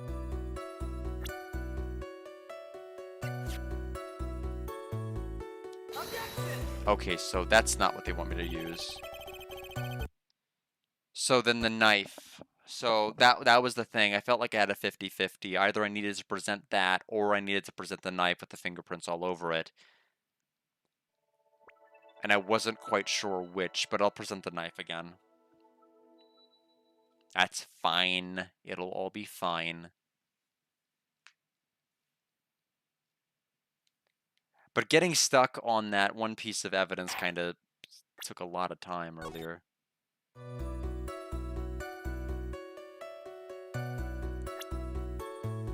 So it has to be the knife. Yeah. It was the fingerprints. I thought we needed to focus on the costume because she was, like, emphasizing that. But, I mean, I had the right analysis. Just, they didn't want my logic with the item. Please take a good look at this. Yeah, so it's a knife. Big deal. If you're trying to scare me with that, I'll have you know it won't work. No, that's not my intention at all. That's the knife that was used in the murder, correct? Your Honor, do you know why this piece of evidence is important to this case? You don't even have to ask. It's because the defendant's fingerprints are on it. Is that what you're driving at? That's exactly what I'm driving at.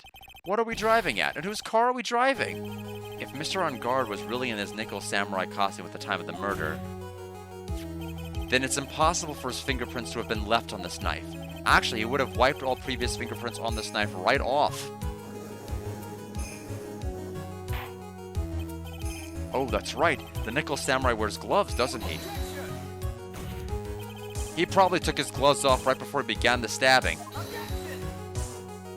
And why would he do something like that? To leave his prints on the murder weapon? There's no way he would do something like that. However, there's one possibility. Let's hear your possibility. It's very simple. The defendant went to the victim's room while in costume as the Nickel Samurai. At that time, the defendant held no intent to murder. He was probably just going to relax and talk with the victim about the stage show. Which is why he took his gloves off. But the murder still did take place. It's well known that the defendant and the victim had bad blood between them. Yes, I have heard of that. Well, Mr. Wright, what do you have to say about Mr. Edgeworth's theory? I think that theory should be as untouched as the glass of juice that was sitting on the table. So let me get this straight. Edgeworth's theory goes like this. When the defendant went to the victim's room, he had no intentions of killing him? Now, up to this point, are there any problems with this theory?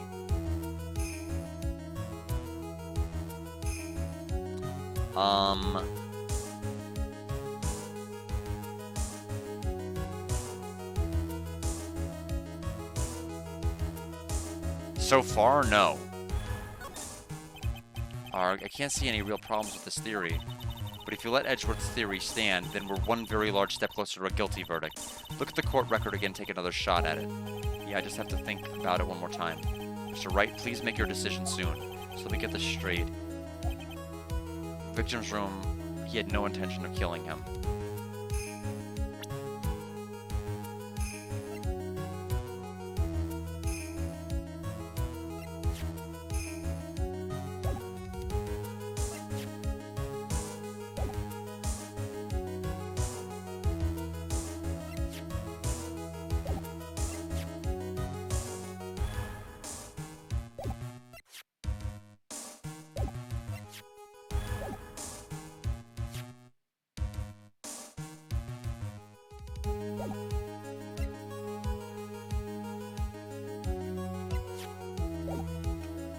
Thank you for hydrating and blessing RNG. I'm not sure what I need to do yet here. Thinking. But what am I doing?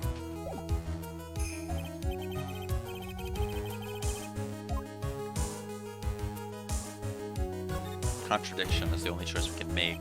The theory contradicts something in an earlier testimony. I mean, it does, in the fact that that we said earlier it was premeditated. But, like, other than that, I don't know. What are you babbling about?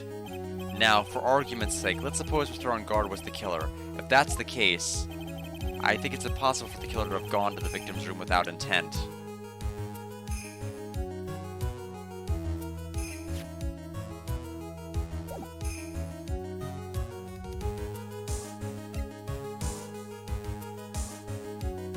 What I said. Damn, I wish I remember what I said. Because I don't.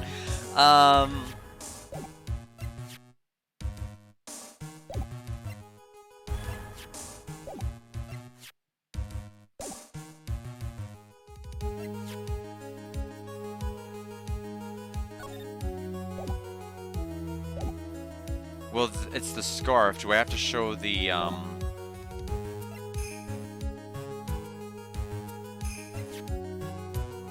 Yeah, it was established to be premeditated, but...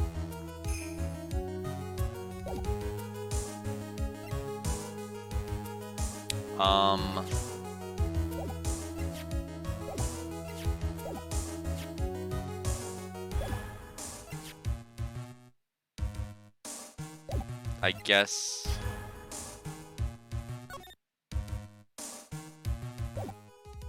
the magazine? No? Okay, well then I don't know. I point to the one piece with least value, but with such vigor. Hi Akaru, thank you so much for the watch stream. Or watch streak. I cannot talk.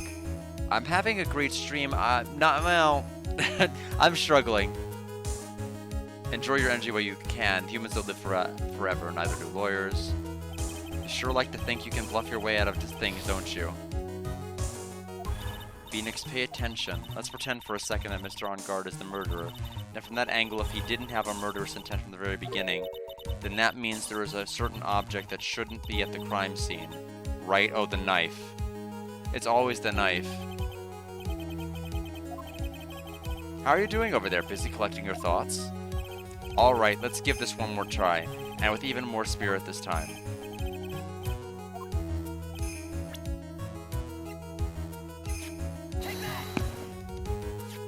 This knife, this was used by Mr. On Guard at dinner.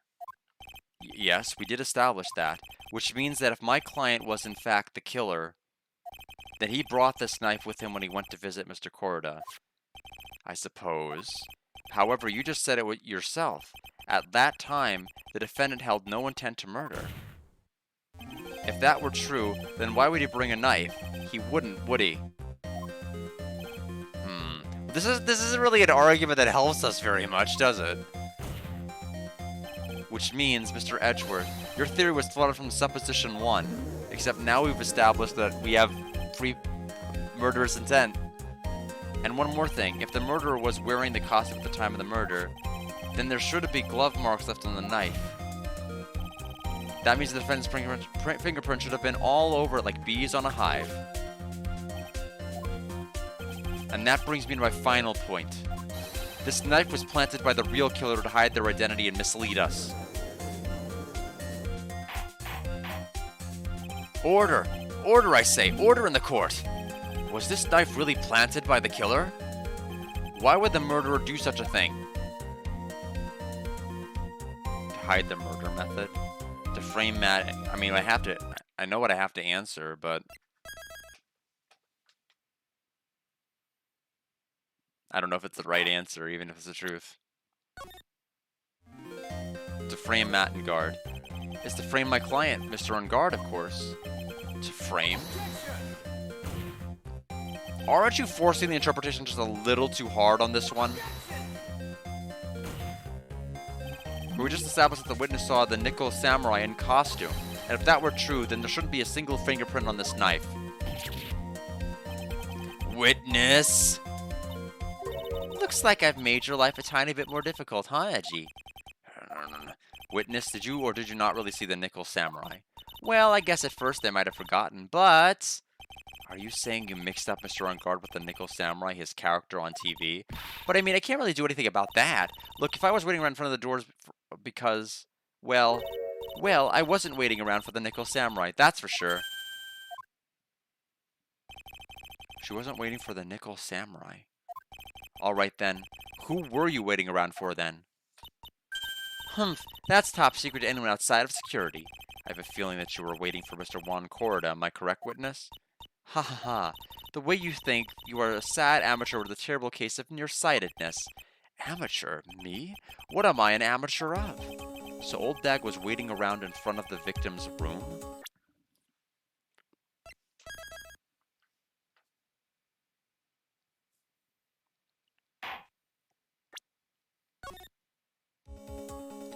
My brain isn't working at full capacity just because I don't know what I should be thinking is important yet. I've pieced together nothing because all of this right now has been complete misdirection.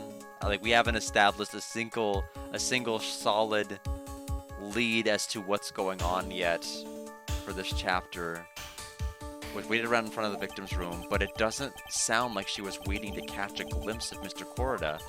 Maybe Phoenix, maybe the old bag was waiting around for that person. If it's who I think Mia's hinting at, it's certainly possible. Miss Oldbag, you were waiting for this person to come out of the victim's room, weren't you?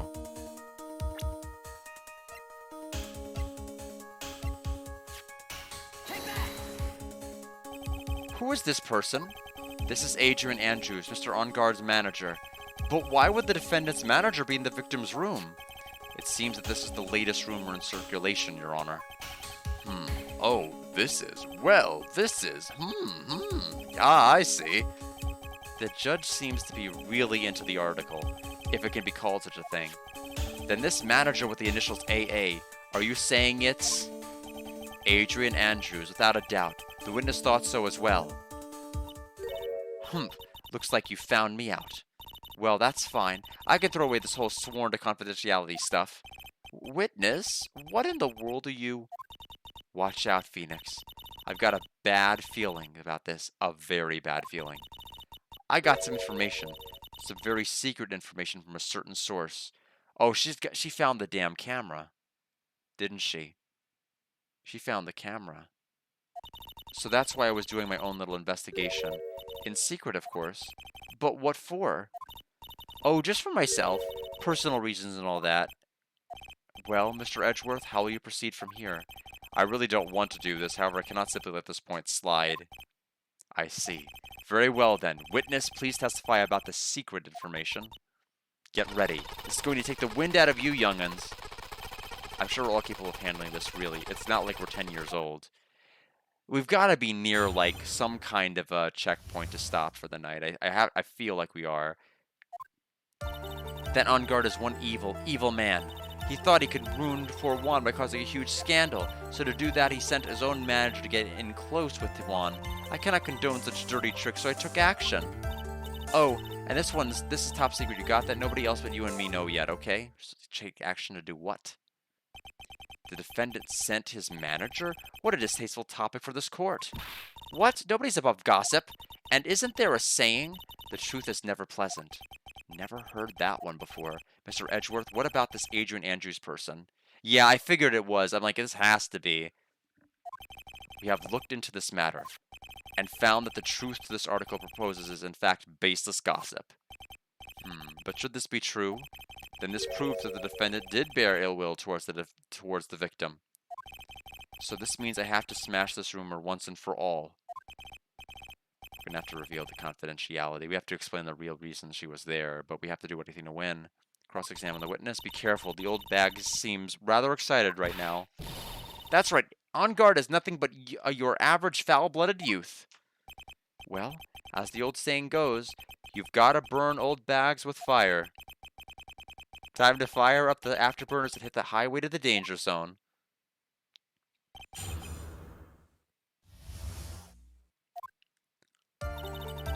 One evil, evil man. You can't say something like that without proof. That's just slander. But it's true. That woman was getting intimate with poor Juan. Look, it says so right here, doesn't it? Manager to the stars, Mrs. A.A. But the name of the magazine this came from is called Gossip Land. What? Are you saying that gossip is all just a pack of lies? What do you know? Someone's next to swear to me that the news is 100% truth. Honestly, Sonny, you can't discriminate between the news and gossip. Yes, discrimination is bad, Mr. Wright. Discriminate? When did I do anything like that? Anyway, On Guard will never get me to say touche. He thought he could ruin poor Juan by causing a huge scandal. A scandal? What do you mean by that? You're a dim-witted one, aren't you? I can't believe you don't know what a scandal is. Honestly, what are they teaching kids in middle school these days? No, I wasn't asking what the word scandal means. Even I know that much. Well, that On Guard thought he could own a monopoly on popularity. So to do that, he sent his own manager to get in close with Juan. You don't have any proof that Mr. On Guard did any such thing. You must be suffering from shock, the shock of hearing the truth. And now, since you're in so much shock, you can't do anything right. You're right, I can't do anything. But boy, do I wish I could do something about you. Alright then, Sonny, show me what you've got. Can you show me proof that On Guard didn't bear any ill will towards Juan?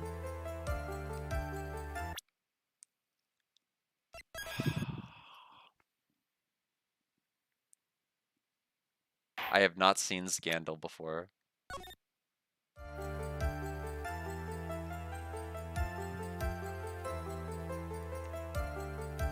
I have no proof like that at all.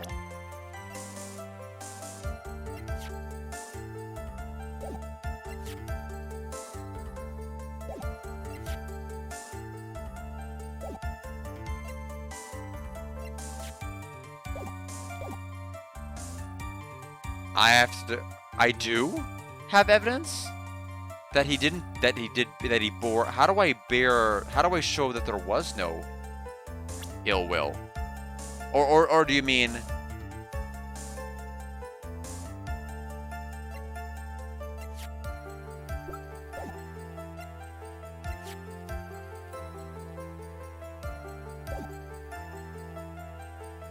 rumormonger that is researching this? But what do I do to show, like, negating ill will means that there's favorable? Yeah, but how does that show that On Guard didn't? Oh, I'm sorry. I'm reading it backwards. I'm getting mixed up with the victim's name and the person who's being accused of murder. I was thinking, like, how do I show that Juan didn't bear any ill will towards the other person? I'm like, I can't show that. I have no idea. But,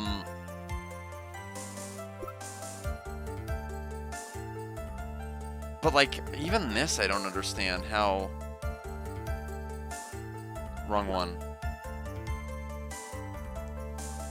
But what does this have to do with ill will?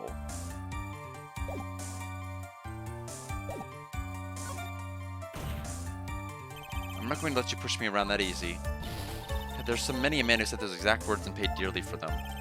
Brace yourself this time.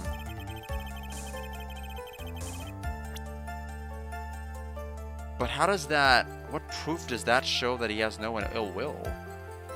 I don't see what that has to do with anything.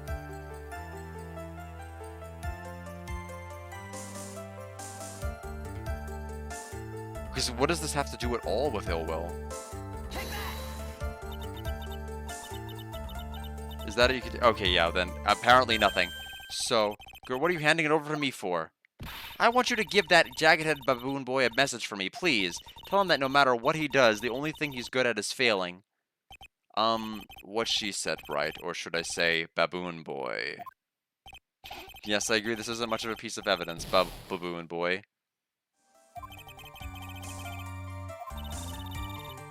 You're just lecturing me about saying things with a proof. You just give me a free pass to say whatever I want, whenever I want, silly boy. Me and my big mouth. That's the way the cookie crumbles, for you, anyway.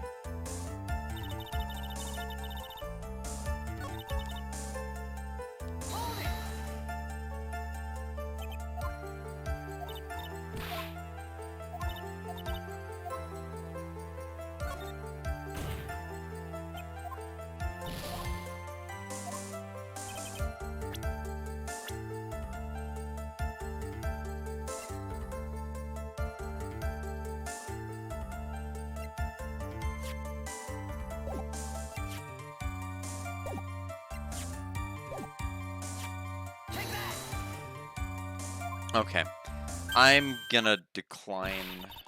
Yeah, I'm losing too much HP. I'm gonna decline to present. I have no idea what on earth. I don't think I have anything. I think I was right. I don't think I have any information to negate right now.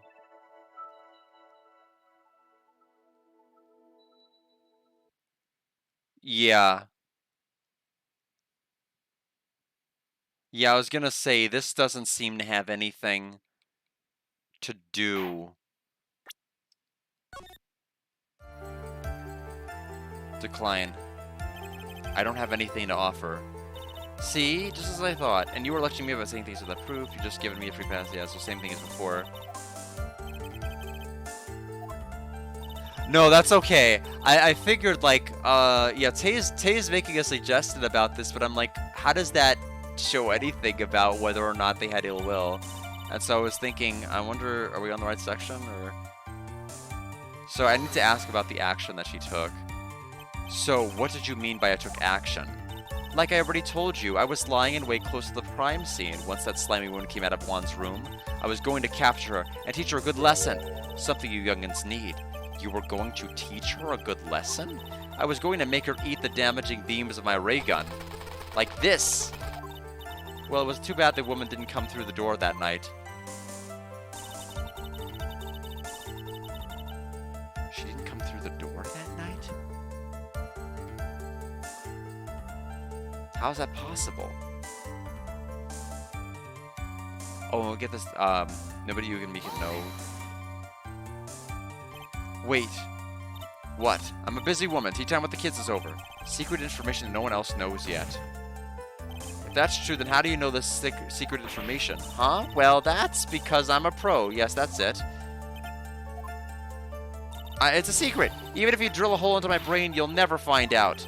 How in the world did that old bat give us such a secret piece of information? Press further, present evidence? Press further? Why would I present? If you don't tell me, if you don't be a good girl and tell me where you got the secret information, you won't get to go home today. Edgy boy, what are you doing? Help me.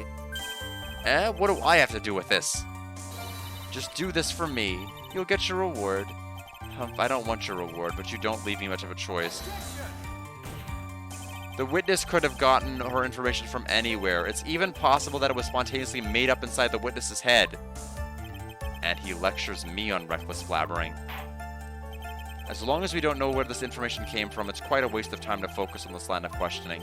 Where did old Dad get her inside information? There has to be something I can use to figure it out. Sounds like just another tidbit of gossip, doesn't it? But you can't just ignore it either. Why can't I ignore it? Makes your client look bad either way.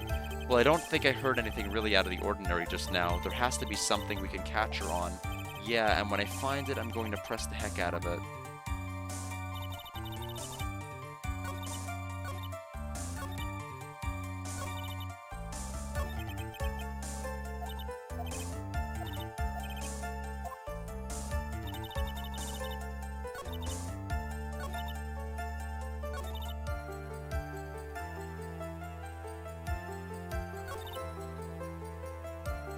I have to present evidence about her source. I mean, there's literally nothing else I can do. Nothing else seems like I can naturally present evidence. That seems like the only thing I can really do right now. So there's secret information. Present evidence. So no one else is supposed to know this secret information, correct? If that's true, then why do you know it, Miss Oldbag? Why are you looking at me like that? Stop that. Witness? I'm sad to say it, but this is how you found out the secret, isn't it?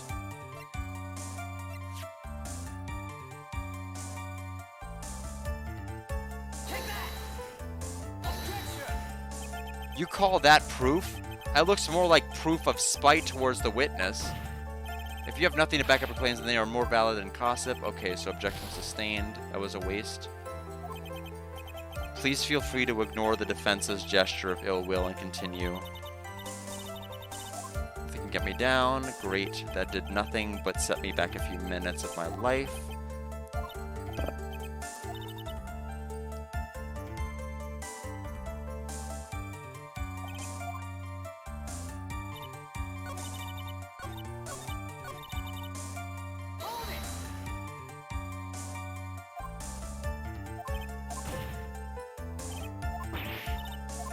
I have one other idea of what to do. I have an idea. Present evidence.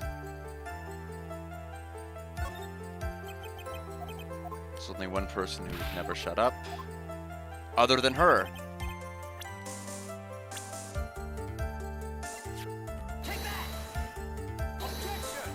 Or maybe not. Oh no, what I yammered on about. I know what it is. I know I said I know what it is before, but I know what it is. It's what I pointed out earlier, and I suspected, although it never came up. She has the damn camera. I was right, she has the camera. That's what I need to present.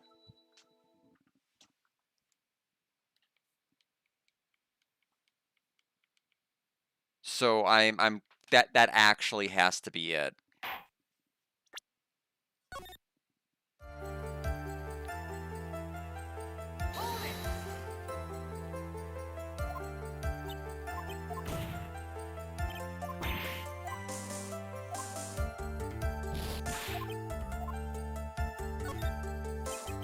Thank you, Arlotta.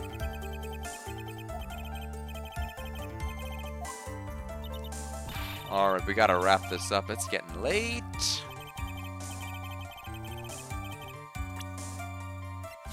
Camera.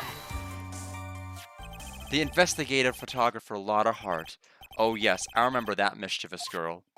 She reported that she had lost a certain note she had written to herself. She reported such a thing? On that piece of paper, she had written down some of her outrageous impressions. Yeah, another almost 4-hour stream. I know, it's par for the course for Phoenix Wright, honestly. It's pretty engrossing. About the relationship between the victim and Miss Andrews. What? Outrageous ideas, you say? No, I said impressions. Then, that everything written on this piece of paper is completely meaningless? Yeah, I do think... No, I know. This is definitely my favorite track of the game. I really like it when they play it. Ah, that's it. That's the note. Ah! No, you see, this is something completely different. This is my top secret list of groceries to buy. Then you are the one who took Mrs. Hart's note. I'm a huge fan of Juan's, that's why. That infamous puffy-haired whippersnapper. She's working with that evil on guard. She said so herself. On guard, I'm a sidekick. She was so happy, smiling like a silly duck. I was only checking what she had written. Edgy Poo, you believe me, don't you? I was only trying to help out like the angel I am. It's only one little piece of paper. I've never taken anything else before. You really should come with a supply of cheese to match your vintage wine. Well, it was only a piece of paper. I suppose we can overlook this just once. She looks like she's really sorry. Should I forgive her?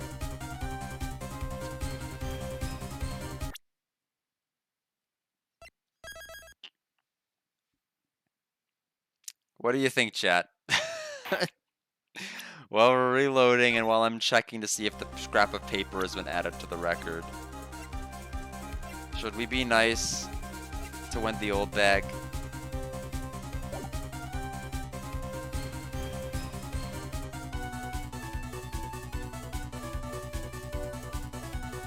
Make her sweat. If I let up on her now, she'll get away. I have to find some way to inflict a deafening blow to the prosecution. Witness, you said that the only thing you stole was that note. Is this correct? Oh, she's got that's right, the camera. Stole? Why don't you listen more carefully? Listen more carefully, you little blat. I saved this piece of paper from the terrible lonely trash can. That's all no was in the case of the camera. Or the lining of it. You're lying, damn it! And I can prove it. Are you putting my credibility to scrutiny again? Miss Oldbag? I don't believe that the note is the only thing you stole that night.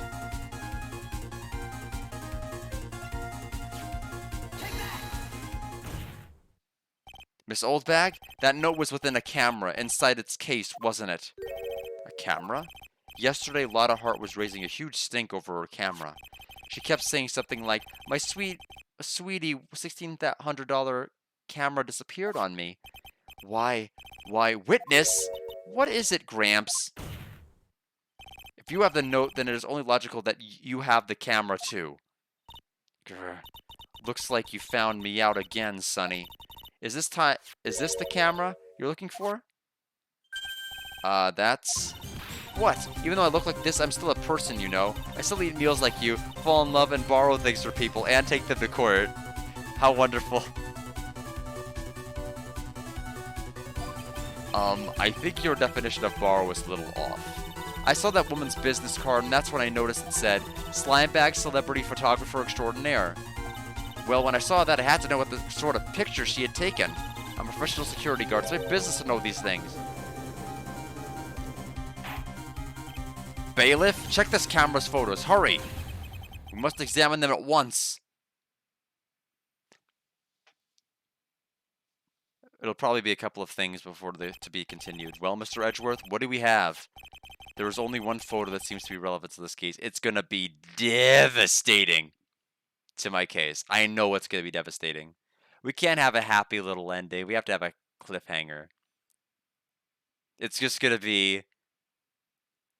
It's gonna be not Edgeworth, excuse me. I keep mixing up their names. What's the dude's name? On guard's name.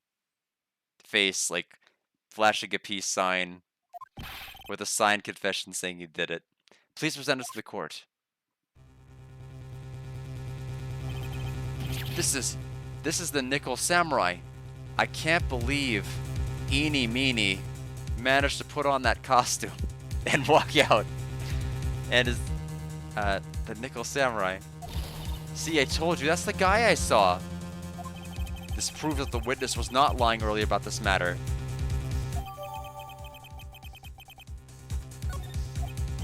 What does this all mean? Mr. Edgeworth? This photo by itself does not prove that the person in it is the defendant. However, in his own confession, Mr. On Guard clearly stated that at the time of the murder, he was still in his Nickel Samurai costume. If that is the case, then this Nickel Samurai is...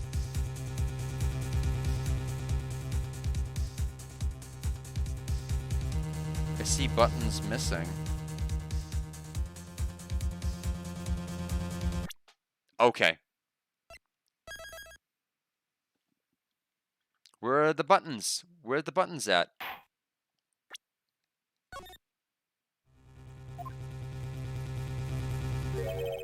Oh, nice. The defendant. How did it all come to this? I think this brings us to the end. We have to examine every piece of evidence thoroughly. Final comments, Mr. Wright? This court will consider them before we close. Do you agree that this photo is decisive evidence against your client?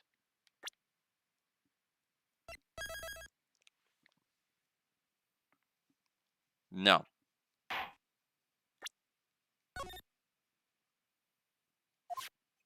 If this photo really is decisive, then we're done for. But if I raise an objection here and blow it, then I would put Maya's life in jeopardy. I can't make a mistake here. There's only one road out of this mess. This photo that Lotta took, there's something strange with it, and it has to do with the buttons.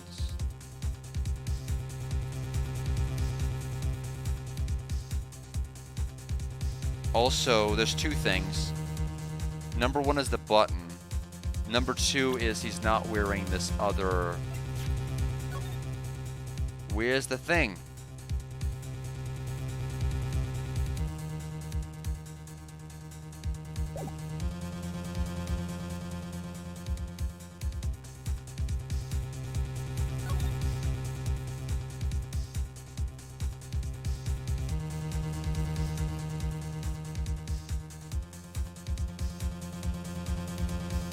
His right hand's not in view.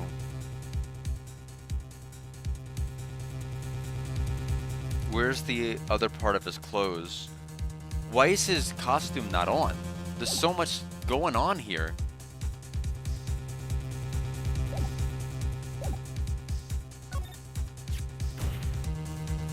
There's something strange with this photo. I knew this was coming, right? Your thoughts, Mr. Edgeworth? I think we can all agree there is nothing strange with this photo. There is no way for the defense to debunk this photo, even with a bunker buster. Did it bunk with a bunker buster? Is that what you're planning to do, Mr. Wright? Anyway, please look at the photo one more time.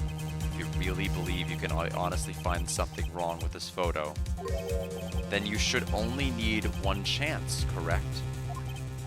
Well, I have to find something wrong with this photo. I can't let this chance go by. Hopefully this doesn't lock my game into permanent game over status. I'm hoping this is the right choice and I didn't just screw up my save. Anyway, let's do it. Where in the heck did she take this picture anyway? It's all out of focus. Why can't she take a good shot, especially when it counts?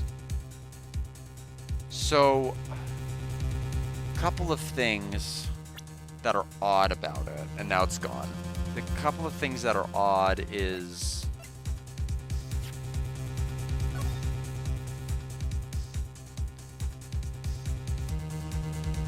I mean, the biggest oddity is it's taken from the other room. It's taken from... Given the floral layout here, I'm trying to get hung up on like nitpicking aspects, but really the oddest part here is it could only be taken from Corda's room. There's no way to get an angle like that other than from there. And I think that his line about it being out of focus is a hint.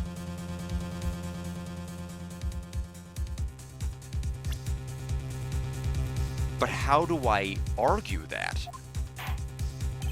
Now then, let's hear your objection. Like, do I pull up the map? No, I have to point to what's the objection. Do I point to the shadowy part?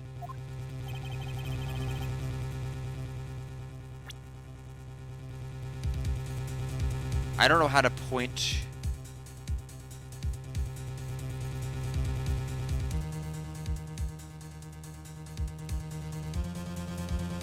I mean, I don't know how to actually point to the fact that...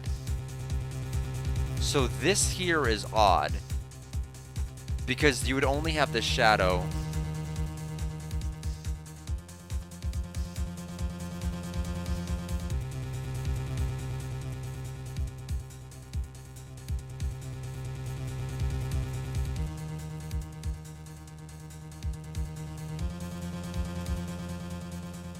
mean, I don't...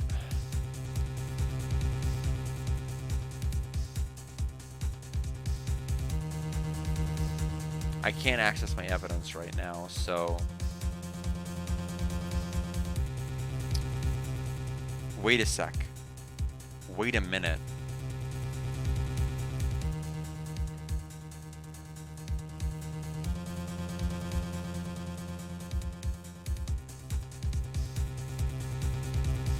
Okay, no, never mind. I was trying to do a big brain move, thinking that the halls were reversed.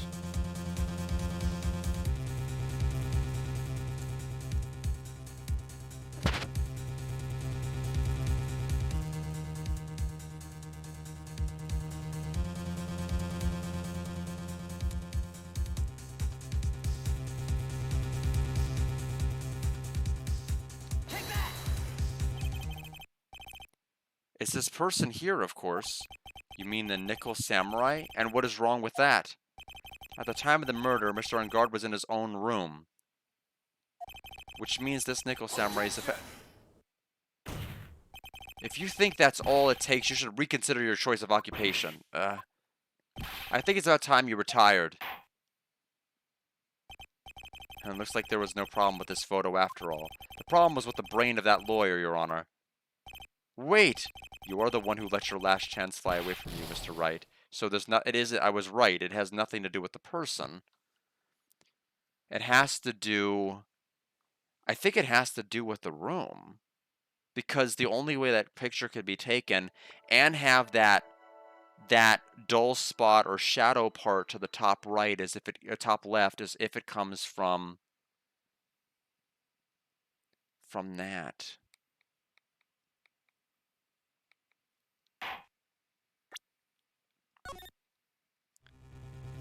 Right, but not the figure itself. Well, where's the mountain of flowers? Oh no, never mind. I'm thinking the wrong room. I already pointed out the costume problem. There doesn't seem to be an issue there. Unless they want me to focus on his hand, which should have had a glove on it, but... No.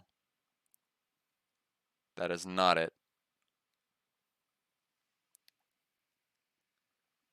The way the clothes rest, I don't think I fully understand.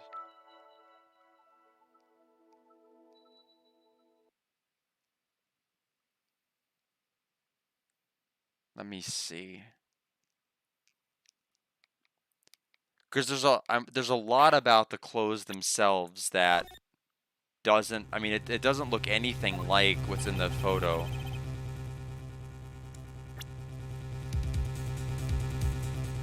I mean, is it this? I mean, I don't even know what this is. Is that shoes? Is this like the clothes bunching up at the bottom? It'd help if I could understand what I was actually staring at. I can't. But this looks weird, whatever this is. Or these shoes, or is it the pants being all baggy at the bottom? I would like to direct the court's attention to this one area right here. What are you pointing to? His ankles? If you could see this person's ankle, that would be one thing. However, you can't. And what does that mean? The Nickel Samurai in this photo could not have been Mr. On Guard. Yeah, so it's hard. I couldn't tell. It was like I didn't know what I was staring at the bottom, so it was hard to really know. What is the meaning of this? I wonder if you would care to elaborate with actual facts, that is. Let's take a look at the Nickel Samurai's poster. Please pay particular attention to the area around the bottom of the hakama. His socks? You can see his socks. Exactly. However, in this photo, the Nickel Samurai is clearly holding his hakama up just to walk. He's holding them up? I mean, that's a lot of liberty. I can't even tell that's what he's doing. There is only one explanation for this. The person inside this costume is clearly much shorter than the defendant. Alright, I think I've turned things around for myself this time. That's curious. Huh? What is? Edgeworth is unusually calm today. That's true. He's just letting the trial run itself as if he's only along for the ride. Along for the ride? What do you mean by that? I can only think that perhaps he doesn't feel under attack at all. He doesn't feel under attack? Then he's not taking any damage? Mr. Edgeworth, where does this leave us? If the person in this photo is not Matt Engard, then everything the prosecution has tried to prove has become meaningless. I thought it would come to this. What? Wright, I have something I want to ask you. I think you have proven that the person inside this costume is not Matt Engard. In that case, who is this a photo of? Who is the person wearing the nickel samurai costume?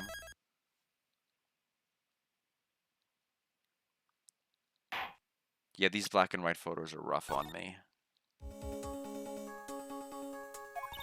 Don't stress out over this, Phoenix. It's very simple. What you should be focused on is Edgeworth's attitude, don't you think?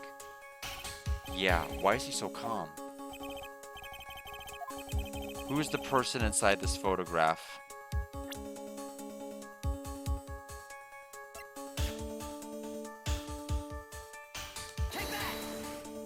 Are you saying that this is who you think it was in the costume? Okay, well, it's not the person who was killed. Sometimes I wonder about you. Do you just pick the first piece of evidence you see? Yes! Yes, I do, and it's working great! Who else could it be? I was thinking it was a crazy plot where the person that was murdered was actually the person who was out in the costume, and then they got murdered, and then I don't... Am I supposed to choose Andrews?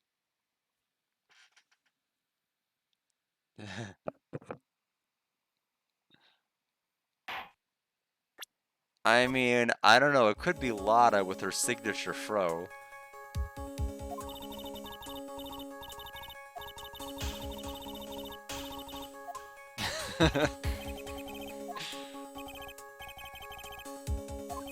Well, it's funny because the first game did have a sheriff.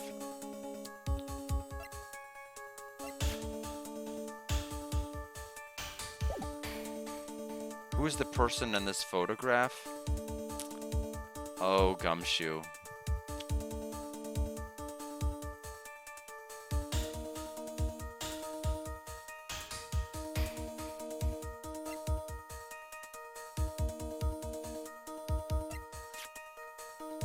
It would have to be Adrian. Adrian Andrews? If you want to know who that nickel samurai is, it is none other than this woman. Yeah, that's why she was shot. Oh my goodness, cracking the code with your amazing brain. And why would you say it would be Miss Andrews? What in the world points you to her? For starters, she's short. And she can freely move in and out of Mr. Engard's room. Finally, she had dinner with Mr. Engard that night. And how does that all add up? It means that it makes it very easy for her to get a certain item. A certain knife with Mr. Engard's fingerprints all over it. The knife that was used as a murder weapon? Why don't you just say what it is you want, Wright? I have to do this now. This is my last chance to turn things around.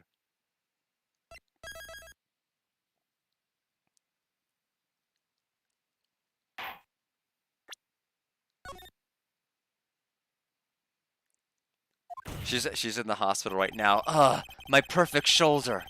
The defense motions to indict Miss Adrian Andrews in the murder of Juan Corrida.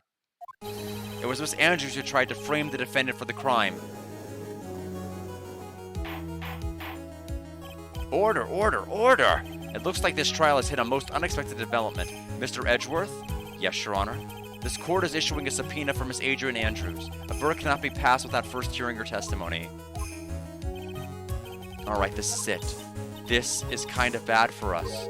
Huh? What do you mean? If Adrian Andrews is summoned to court as a witness, it means that the trial will go on for another day. One more day? Ah! If I don't get a verdict today, then Maya... Oh, I didn't even think about that. That's true. Now then, we shall set Miss Andrews' testimony for tomorrow. What am I supposed to do? The judge is about to adjourn the court.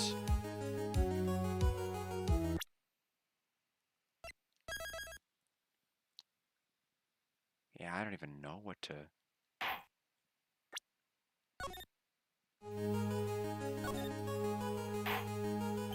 Now then. Please, Your Honor, continue the trial. You must pass a verdict today.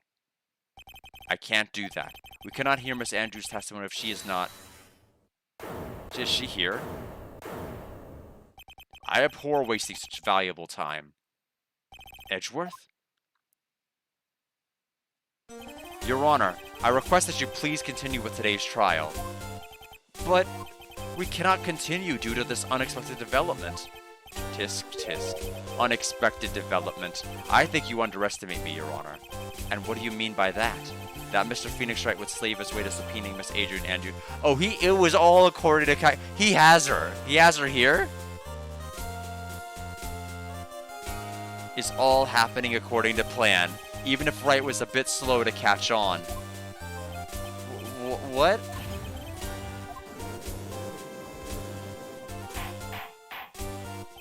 What is the meaning of your statement, Mr. Edgeworth? Miss Adrian Andrews is currently waiting in the prosecution lobby. She is the next witness. Everything was planned out in advance by that man? Somehow I knew there was no way Edgeworth would overlook Miss Andrews. Looks like this battle is far from over. Exactly. Very well. We will call the next witness. However, before we proceed, we shall take a 10-minute recess. Please prepare your witness in that time, Edgeworth. The court will now take a 10-minute recess, which is going to be more like a 72-hour one, if I have to be blunt. To be continued. Whoa. What a long stream. What a long stream. No peeking. No peeking. So, we will be back on Thursday with more Phoenix Wright tomorrow. A lot of different new things. Number one, I will not be in this room. That is because there is no way to get fit or use the ring or do the other things they need to do from within this room. So we will be having a completely new backdrop, a completely new room to be playing Ring Fit Adventure. Because if we are going to RPG exercise, we need to RPG exercise in a place of comfort. So I'll be showcasing that game tomorrow. And for those who are interested, I'll see you there. But otherwise, we'll continue Phoenix Wright on Thursday. I don't feel like we're close to being done. I really don't. We may not beat the game on Thursday. That's fine.